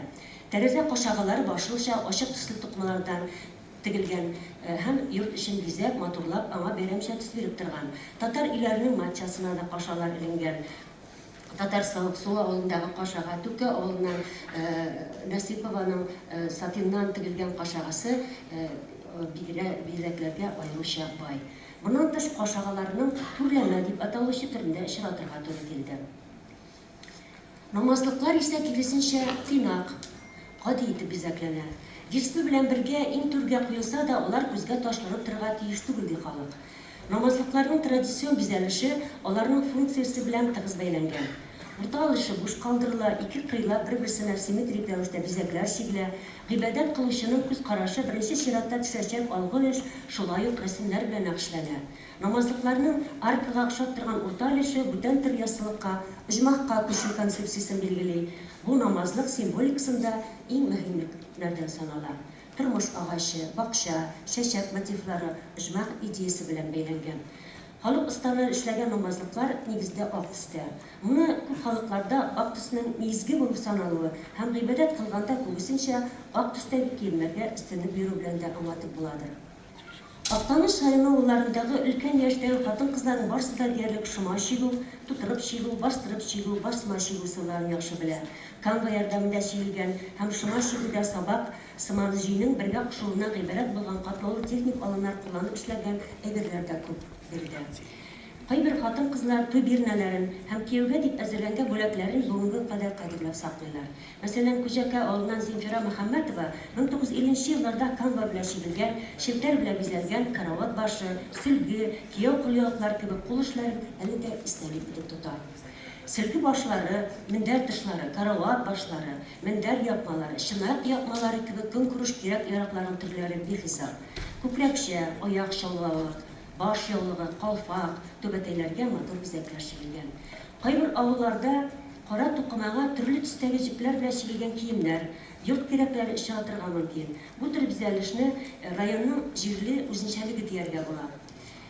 Уса авылында туып үскән бүгенге көндә Тука авылында гомер кичерүче Рәүдә Пәхиметдинованың сүзләренә караганда, ак төстәге шаршау исәләр, диварны да ачык төстәге чигүләр белән бизәгәннәр. Шаршау кызыл төсле булса, дивар чигүнең нигезе кара булган. Кешелеккә ак, көндәлеккә кара күлмәк кигәннәр. Аның кара сатыннан бизәкле алякчы әле дә сакланган. Кара кием турында хәтта мәҗлесләрдә дә җырлатырган җырлар да булган. Парлап костюм тектердек, икебез дә карадан. Тышман сүзе йөрмәсен, икебезнең арадан. Билгеле булганча, кара төстәге чигүл күлмәкләр күбрәк типтәләргә хас. Диварлардагы чигү үрнәкләре үзләренең композицияләре, бизәкләре төсләренең төрлелеге белән аерылып тора. Аларның озынлыгы гадәттә 40-150 см, киңлеге 20-70. Чигүләр диварга рамасыз беркетелә. Һәр татар йортында диярлек иленгән мондый чигүләр үзенчәлекле картина сыман кабул ителәләр. Шул вакытта алар декоратив натюрмортларны да хәтерләтәләр. Рәсемнәрдә хыял байлыгы да юк түгел. Чәчәк һәм яфраклардан төрле бөтөркәләр, үсентеләр, җитәкләр үсеп чыккан. Костюм бизәлешендәге чиккән бизәкләр ярдәмендә киемнең конструкциясе билгеләнгән, мәсәлән, яка, җиң, итәк, күкрәк өлеше һәм кесә. Экспедиция вакытында татар рус телләрендә сирәк-чиракларда гарәп хәрефләр белән язылган һәм чигелгән кул эшләрен очратырга туры килде. Кайбер үрнәкләрнең чигелгән көне күрсәтелгән. Бу язуларны кул остасының шәхси тамгасы дип тә кабул итәргә мөмкин. Кайбер чигүчләрнең кул эшләре аеруча матур, зауыклы булу белән аерылып тора. Бу өлкәдә Зөбәйр авылыннан Гөлчирә Имантдинова, Куча авылыннан Шәргә Шәһрәзиева, Төка авылыннан Рәйхан Солтанова һәм Рәүдә Гыйлметдинова тиңнәр юктар. Рәүдә Гыйлметдинованың бер ысуллар белән, бер стильдә шома, чигү, канва белән чигелгән бирнә әйберләре, ишек һәм карават чаршаулары, кашага, мендәр тышлары, урын-җир япмалары, туй күлмәге искиткеч әйбәт сакланган. Бүген ул яшәгән йортның верандасы күз ялынырлык чигү үрнәкләре белән бизәлгән. Экспедиция вакытында җирле халыкның милли костюмнары җентекләп өйрәнелде. Алар нигездә үткән гасырда Казан тирәсендә гомер кичергән татарларның киенү рәвешенә тәңгәл килә. Шул вакытта баш киемнәренең төзелешендә, костюмнарның вак детальләрендә, бизәлешләр төсендә аерылыклар да бар. Костюмнарның төзелеше, аларның тегелеше һәм башкалар турында Пуща авылында 32 ел кием тегүче булып эшләгән Хәниф Сәйдгәрәй улы Гәрәй бик кызыклы мәгълүматлар бирде. Аның үзенә беренче костюмын 1920 еллар ахырында Мир Шәриф исемле мулла тегеп биргән булган. Бу якларда бүтән төбәкләрдән аермалы буларак кырлы киез эшләпә кигәннәр. Өлкән буын кешеләрнең эшләпәләре ак киездән булган. Актанышчылар киеменең этник үзенчәлеге аларның төсендә һәм күлмәк итәкләренең тәңкәләп бизәлүендә дә чагыла. Тәңкәләрнең һәм итәк бөрмәләренең санына карап кызның баймы, ярлымы булуы турында фикер йөрткәннәр. Күлмәк итәкләрендәге 3-4 рәт бөрмә билгә кадәр менгән. Күлмәк киемнәрен шулай ук бер-ике рәт бер мәгълүм эшләпер белән бизәп теккәннәр. Күлмәкләрне башлыча бер генә төсле итеп яшел, алсу яисә көрән тукмалардан тегә торган булганнар. Ак төскә зур өстәлек бирелгән, күп калмый.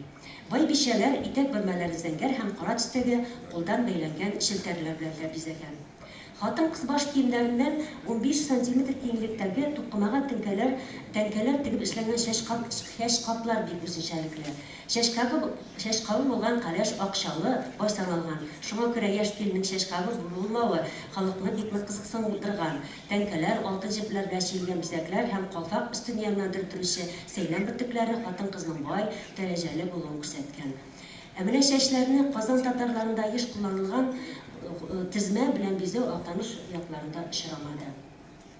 Тагын бик кызыклы үзенчәлекле ул муенсалар турында да сөйләргә булыр иде. Ул кимәләр, берничә рәт сәйләннән ясалган муенсалар, муен тәңкәләре, ягъни тукымага тегелгән тәңкәләр, алар гадәттә 2 рәт тегелгән була. Шулай ук хәситәгә охшаган, да хәситә дип атамыйлар, дәват дип аталган, шулай ук бизәнү әйберендә очратырга туры килде.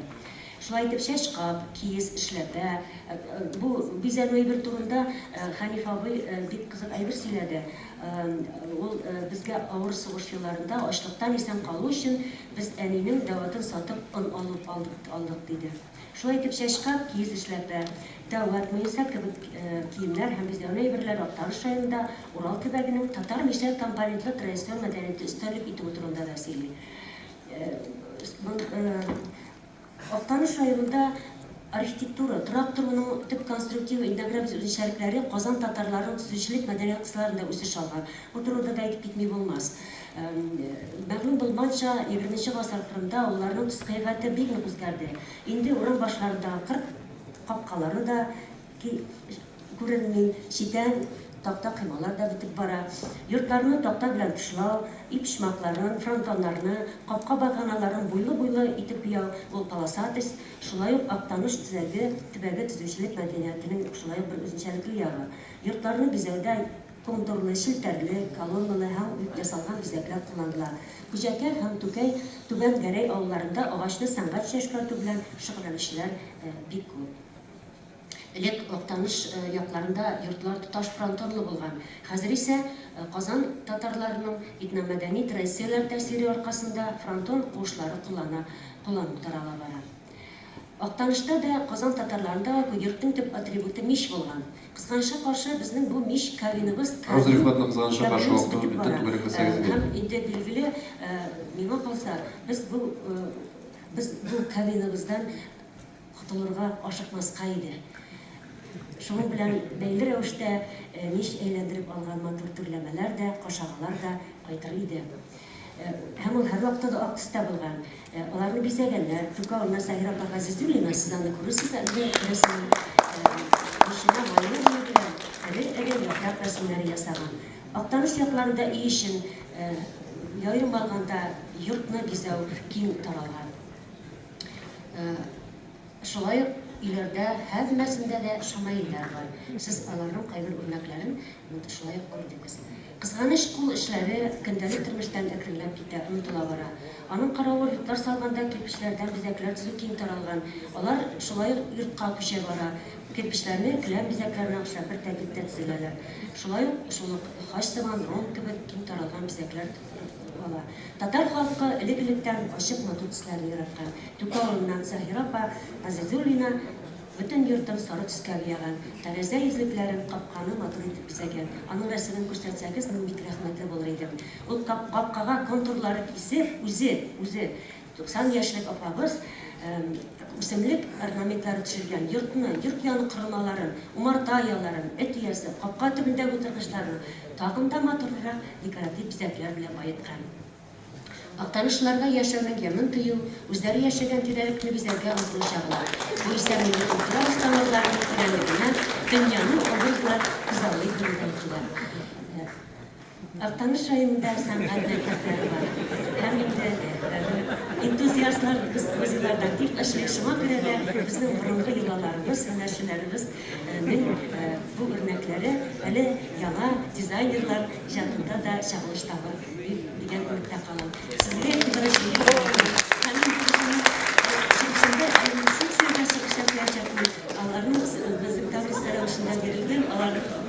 tanış gerek bir topkan yaklaşlar müracaat ettiler. Hem indi bizim yaklaşlarga bizim institutda çıkan kitaplarını bilen birisi bizning iskustovanın Karadağ Татарстан'da üzerine Яңа şehirlerge bağışlangan, şulay ağaç çıkartу ustalığına bağışlangan, hem kiyiz çıkartу teknikasına bağışlangan albümlerimizni hem indi bizning şu kitaplarını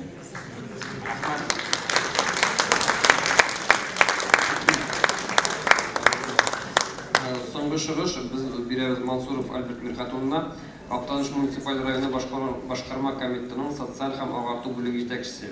Актаныш мәдәниетінің бүгінгі yüzü деген тема башымыз. Роза Султанова біздің данлықлы яқташымыз Ферая Султананың бір туған апасы.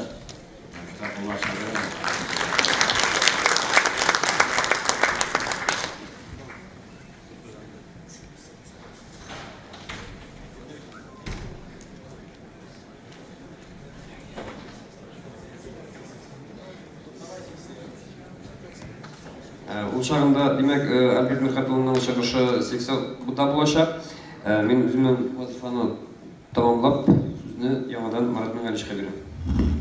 Рахмет. Қазір біздің енді әйтіп тұрған яңа кітабымыздың презентациясын башлаймыз. Татар Уфимского уезда. Материалы переписи населения 1722-1782 годов. Бұл кітаптың әһәмияты шунда ки, бірінші мәртәбә біз кең җәмәгатьчелеккә оригинал архив документларын тәкъдим итәбез. Әлегә бу 1722-1782 елгы җан исәп алу нәтиҗәләре кең җәмәгатьчелеккә басма формада җитмәгән иде. Һәм бу китапны bu материалларның әһәмияте шунда ки, чөнки монда көнчыгыш Татарстанның, көнбатыш Башкортстанның йөзләгән татар авылларының объектив тарихы, оригинал тарихи документларга, архив документларга язылып күрсәтелгән һәм ул авылларда, ул төбәкләрдә нинди халык яшәгәнен, нинди катламнардан тора торган халык, нинди милләт вәкилләре яшәгәне күрсәтелгән. Хәзер инде мин сүзне авторларның берсенә, Татарстан Фәннәр Академиясе Тарих институтының бүлек мөдире Радик Исхаковка бирәсем килә. Ул шулай аның докладын без видеосын бирә алабызмы?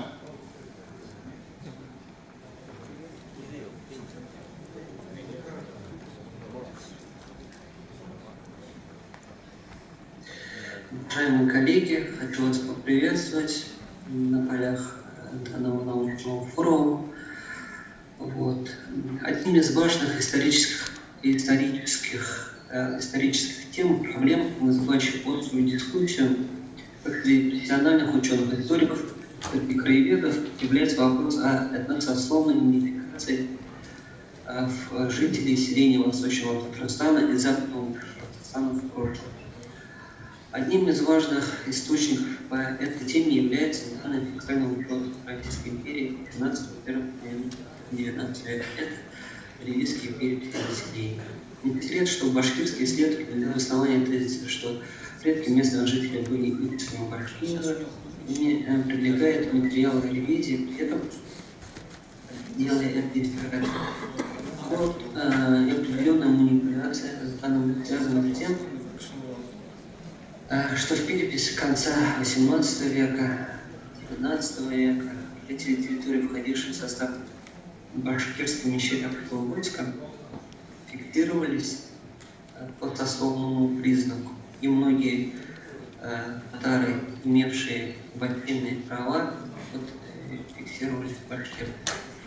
На наш взгляд, для выстраивания объективной картины этносословных структур местного населения периода необходимо комплексный подход. Нужно привлекать и анализировать материалы всех государственных переписей населения, начиная с первых. А в рамках данного доклада мы пытаемся проследить процесс складывания и трансформации этносословного статуса жителей ряда деревень Восточного Казахстана. Чтобы отметить, что в ходе работы пришлось отказаться от районной локализации деревень, которая была обозначена в начальном названии доклада. Наряду с татарским населением Актанышского района были привлечены данные по отдельным населенным пунктам из Двинского и Лениногорского района. Это позволило выявить общие тенденции и рассмотреть проблему в более широком географическом разрезе. Посмотрим данные фотных таблицы, которые были составлены по материалам ревизии. Первая деревня, которую хотелось бы рассмотреть, это деревня Актаныш, где проходит наша конференция. Эта деревня зафиксирована во всех материалах ревизии.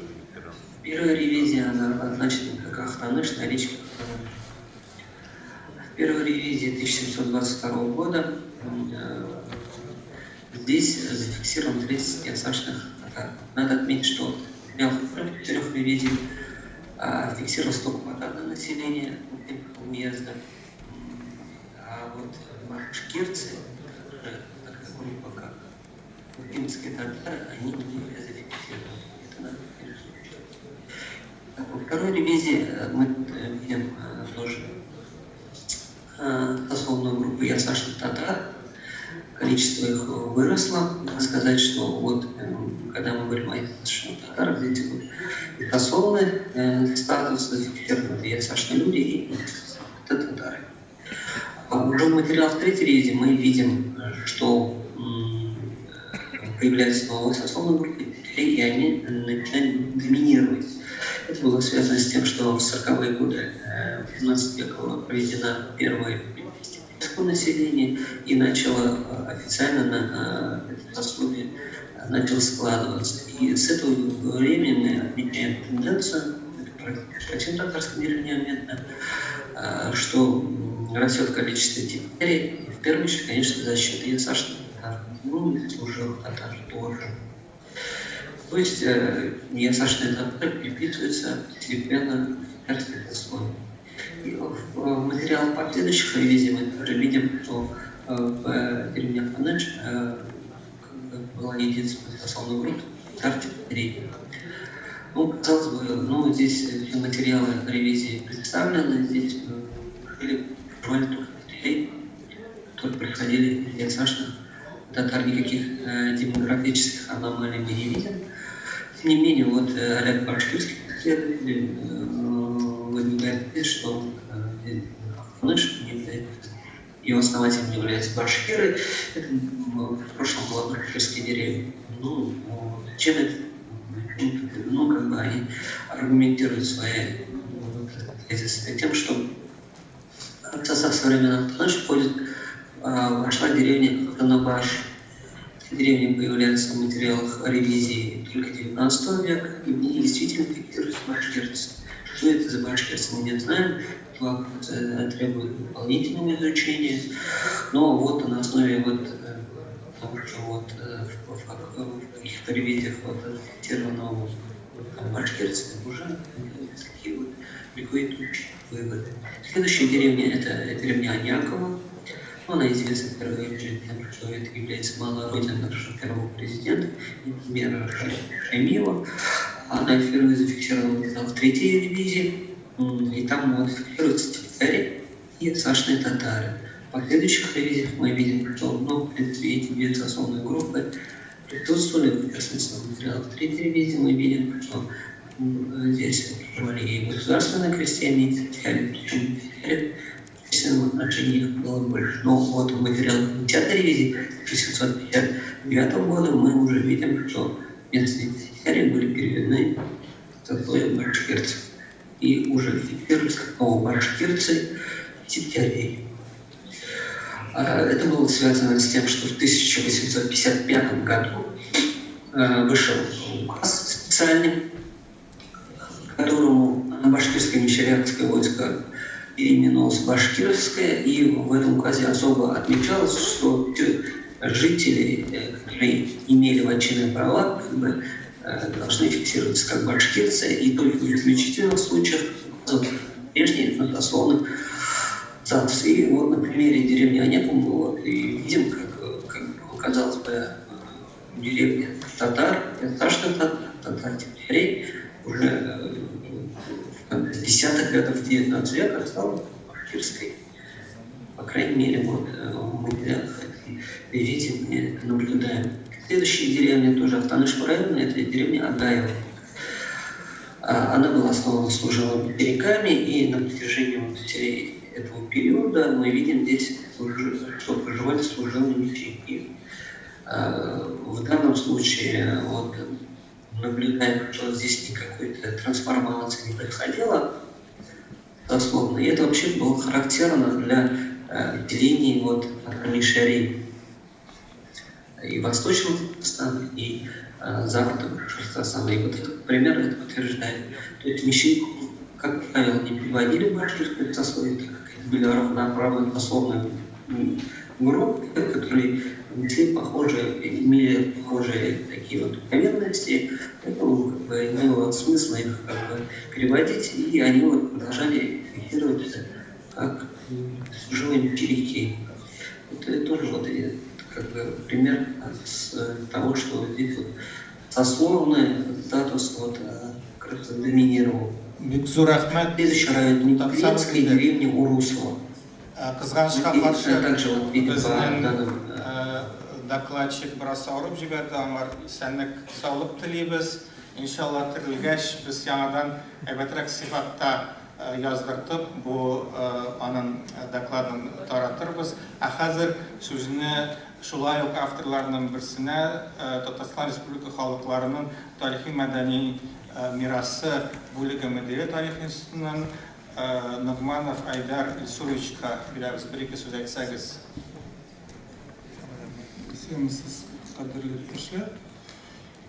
Вы буквально попросили меня несколько слов сказать об этой книге.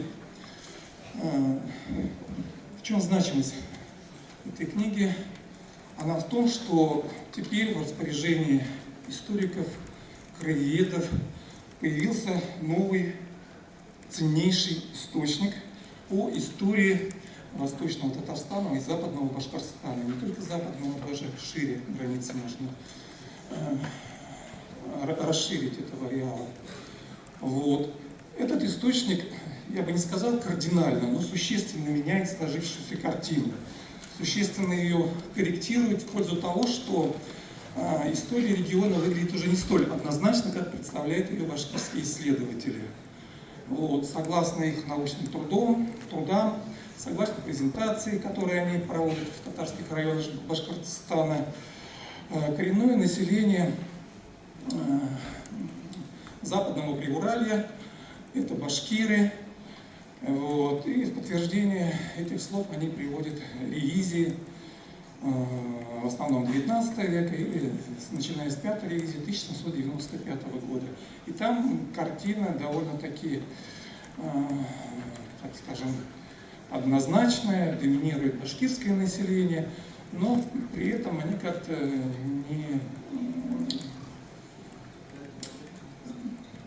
не то что доминируют, а по источникам проходят, башкирское население упоминается, но они как-то забывают о том, что башкирцы в реалиях 18-19 столетия это все-таки сословные категории, и невозможно идентифицировать их с современным башкирским народом. Это все-таки разные вещи. Вот. И как ответ на это вот и появилась эта книга. То есть она показывает, что на территории Восточного Татарстана и Западного Башкортостана в 18 столетии на 100 лет раньше в конкретных деревнях, которые считаются башкирской, по мнению башкирских исследователей, проживали и другие группы населения, татарское население в лице ясачных татаров, позднее они стали приходить в киптярское сословие, а позднее уже по силу объективных исторических обстоятельств многие записывались в башкирские сословия. В чем значимость еще этого труда? Это плод коллективной работы башкирских краеведов и нашего Института истории имени Марджани. То есть мы оказали им посильную методическую помощь, помогли с оформлением этой книги в соответствии с современными академическими стандартами, помогли с идентификацией их материалов, потому что в материалах башкирских краеведов не было указаны листы. Краеведов Башкортостана, да, прошу прощения, не были указаны листы в ревизских сказках, где фигурирует та или иная деревня. И для источников это был бы большой изъян, с нашей помощью он был ликвидирован. Теперь эту книгу можно использовать в научных сочинениях, ссылаться на нее. Вот это хороший исторический источник, который ценен прежде всего именно вот для востока Татарстана и запада Башкортостана. В чем такая, скажем, источниковедческая ценность. Я надеюсь, что работа в этом направлении будет продолжаться и нашим институтом в содружестве с краеведами Башкортостана и востока Татарстана.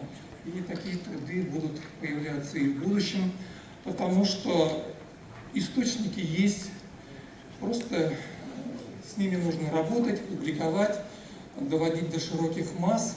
И на ближайшие годы это одно из приоритетных направлений будет Института истории имени Шагабутдина Марджани.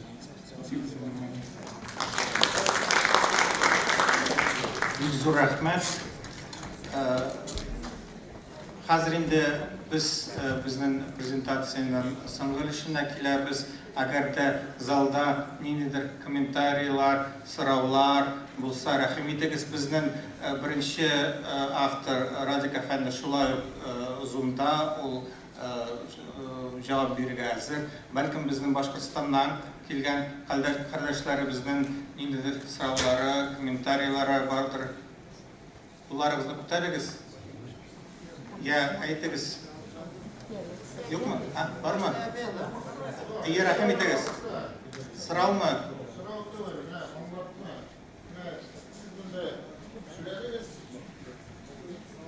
Гафу итегез. Китап турында сорау.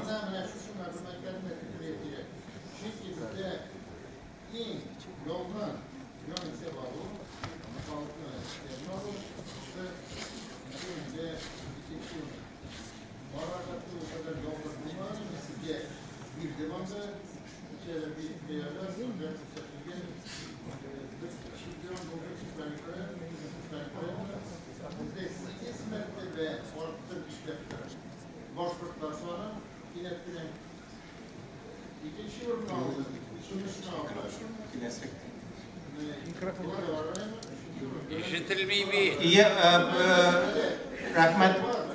Бездә ул бар, рәхмәт. Кызганча каршы сезне ишетмиләр залда. Монда сорау совет чоры турында бара. Кызганча каршы бу китап бит безнең революция кадәрге чор, бигрәк тә инде революция кадәрге генә түгел, 18нче гасырында шакыра бу китапка аны булмый, киләчәк безнең әзерли торган хезмәтләребездә, китапларыбызда әлбәттә бу мәсьәләне без ачыкларбыз. Рәхмәт сезгә. Сезнең материаллар бездә бар. Башка сораулар, рәхим итегез. Микрофон юкмы безнең сораулар бирергә? Менә, рәхим итегез микрофон. Микрофон алыгыз.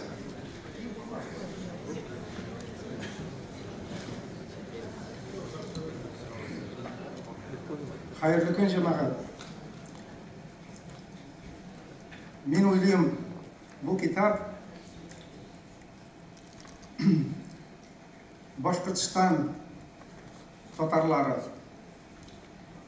һәм Татарстанның Минзәләдән башлап Лениногорскига кадәр болған татарлар үшін ең күшлі сақлану құралы. Мына біз ұлым білен бұл китаптың қолжазбалары білен өткен жылдың март айынан бері интернетте іш алып барамыз. Менің аккаунт Фейсбукта Нұрмұхаммед Хұшейнов.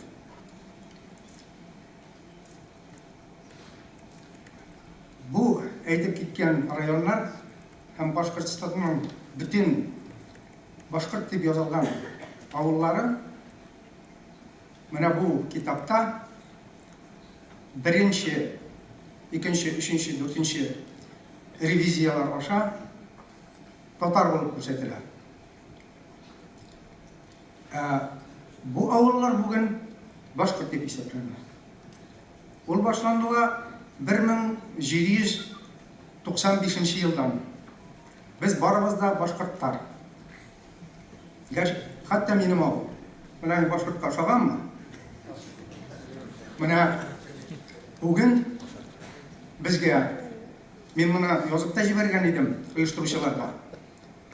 Бүгін біздің ең зор сұрау мына көше тұрарға тиіс. Мен бұл жерлеріне ауыллар аша өттім, мәхсус рәвіште. Но мына біз башқұрт болғанбыз енді, кстати, интернетта жазып қойыңыз 180 тысяч башкир Мензелинского уезда деген фильм бар. Біріншісін юғалттым, бірасын сняли. Анда бұл районлардың бүтін ішінде есімлеп әйтілі, ауыллар түртіп көрсетілі. Һәм шунда одашқан милләттәшләребез, әйе біз башқұрт болғанбыз, мына мен шуқып таптым, мәхсус izlәп таптым икісін, мәйтәм син қоян таптым. Мына кетірділер китап, шунды ұруының китабы, алып шығырға ұныттым. Біз сол ұрудан болғанбыз, башқұрт ұруынан болғанбыз, һәм мына 1795 жылдан башлап, бұл 1800 деген сөз бетінде. 5-ші ревизия деген сөзіне әйтмелер. Чөнки кіші сұраяша, анаршы, 1-ші, 2-ші, 3-ші, 4-ші. Болғандыр бетінде 5-ші ревизия қатлы. Ай бет. Мына бұны әйтмеші гіне, ипләп гіне кішілерінің алдылар. Кіші шумарға шана 47 том, 5-ның, әр бірсе 600 бит энциклопедик томнар бошқа Украл фонд есімінен таратып, әр бір ауылға бірнеше дәне кетіріп ташладылар. Һәм кіші шумарға шана. Мына шул вақытта біздің ғалимлер шушы жылларда бұл іш білән дұрысын әйткәндә шөгыльләнмәделәр. Шуңа күрә менә бүгенге көндә гауга чыга. Гауга чыга. Безгә әйтәләр, сез нишләп ул 1-нче, 2-нче, 3-нче, 4-нче ревизияларны чыгарып безгә каршы эшлисез? Без аларга каршы эшләмибез. Без үзебезнең татар икәнебезне барлыйбыз шушы китап аша. Шушы ревизиялар аша. Менә интернетка кирип карагыз әле, анда нинди котырыш бара шушы китапка каршы. Татарстан хөкүмәте бүген ул китап турында инде дәшми башлады. 3 Симдиней передачасында күрсәттеләр. Аннан соң ләмим, мен беләм ни өчен шулай икәнен. Нәрсәдән куркырга? Без бит кешенекен сорамыйбыз. Бу үзебезнеке. Но хәзер нигә реаль әйбергә күчәм. Бу китап белән эшләү PDF форматында, интернетта алып эшләгән очракта инде. Шулай ук бик җиңел түгел. Китап белән тем более, анда меңнәрчә авыл исемнәре, аларның йөзләрчәсе исемен бөтенләй үзгәрткән, шактый алыштырган, шактый анда шиганакта алыштырып биргәннәр инде.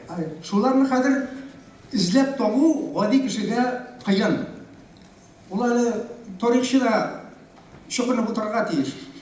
Менә без бер 15 районны бераз әрчедек. Звезда Поволжьеда безнең улымныкы башта чыкты, менеке менә соңгы номерларда чыкты. Шактый районнарны без инде Татарстаннан башладык. Менә Актанышта 80 хәтерем ялгышмаса 87ләп авыл бар инде, где-то шул тирә. Шуларның 70 ничәсе тоже башкорт дип язылган.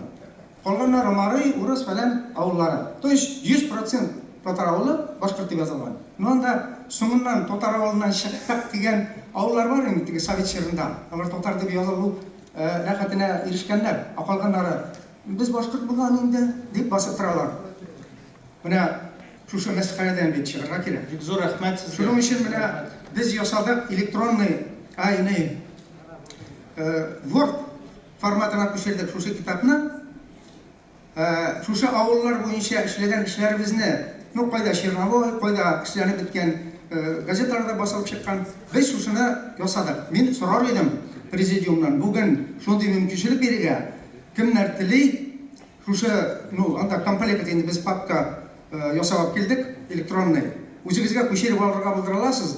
Шактый районнарны без, ну берничә районны бөтенләй әрчәлектә кайберләренә неләргә әзерләдек. Заготовкаларына, ну алар аша табылу җиңел була. Тем более Word форматында внутренний поиск документка найти дип куясың да, әдерәк хәрефләрне үзгәртеп карыйсың, шуннан килеп чыга кирәкле. Кирәк булса мен менә сезгә мастер-класс үткәрергә Бик зур рәхмәт, без булышырга тырышырбыз. Рәхмәт сезгә.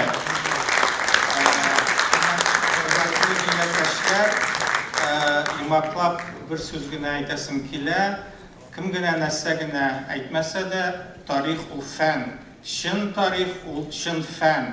Һәм тарих фәнне үз кануннары, үз тәртипләре, үз методлары һәм үз чыганаклары бар. Менә бу китапта без академик оешма буларак чын фәнни нигезгә таянып бу чыганакларны сезгә тапшырдык. Менә әле генә әйтелде, ул китап инде күптән безнең институт сайтында Татаровед РФ дип кирсәгез, анда китапханә бүлегендә безнең бу китап инде PDF форматында эленеп тора һәм аны теләсә кем ирекле файдалана ала. Шулай ук, әгәр дә сез үзегезнең район буенча, я үзегезнең гаиләгез буенча, ниндидер нәсел буенча бу китапка нигезләнеп, ниндидер публикация ясарга, я аның ниндидер айрым өлешләрен кайдыр бастырга телисез икән, бездән ризалык бар, бернинди киртәләр, ниндидер авторлык хукуклары дигән нәрсә монда юк, чөнки бу милләт өчен эшләнгән нәрсә, шуңа күрә рәхим итеп файдаланыгыз. Безнең тарихыбыз әйткәнемчә инде бай, искиткеч зур тарихыбыз, безгә бернинди фальсификациялар кирәкми, ул булай да олы горурлыкка лаеклы тарихыбыз, шуңа күрә әгәр дә без чын тарихыбызны кайтара алабыз икән, менә бу чыганакларга нигезләнеп, моннан да артык бер нәрсә дә эшләргә кирәкми, чөнки тарих үзе өчен үзе сөйли. Игътибарыгыз өчен рәхмәт. Хәзер Имаклау сүзен Эмин Навапович сезгә бирәм. Рәхмәт бик зур. Пленар өлеш бик матур башланды һәм бик матур дәвам итә. Әле монда секцияләрдә орта салып сөйләшә әйберләре үскәннән үсеп кенә бара. Шуңа күрә әле бернинди дә нокта куярга урын юк дип мин исәплим. Бик зур рәхмәт әйтәсем килә чыгыш ясаучыларга. Төпле чыгышлар, әйбәт чыгышлар, казаклы чыгышлар әйтергә кирәк. Бигрәк тә мин сөенәм менә безнең мәктәп, безнең залда утырган мәктәп директорлары, тарих укытучылары, тарих белән кызыксанган балаларыбыз утыра, яшь буын утыра. Тарихта әле беренче мәртәбә мондый конференция үтә, Актаныш җирлегендә, как район башлыгы буларак, чын күңелдән сөенеп утырам. Мин шуңа күрә эшебезне дәвам итәчәкбез.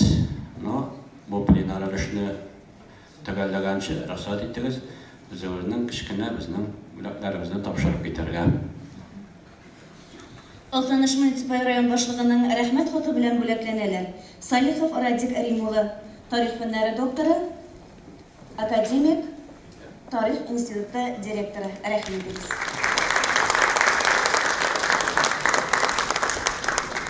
Хисамов Олег Ришат улы, филология фәннәре кандидаты, Ибрахим исемендәге тел әдәбият һәм сәнгать институты директоры урынбасары.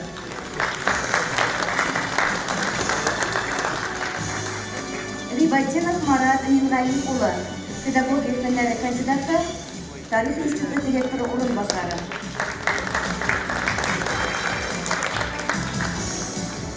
Габдрәфипов Илдар Мәхмүд улы, кандидат исторических наук, тарих фәннәре кандидаты, Күзеев исемендәге этно-тикшеренү институтының этнополитология бүлегенең өлкән фәнни хезмәткәре.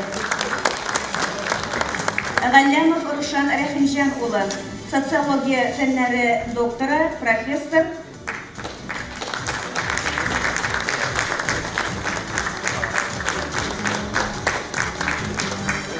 Хан Галлямов Мөхәммәд Мустафа улы, Уфа шәһәре Киров районының мөселманнар диния оешмасы рәисе.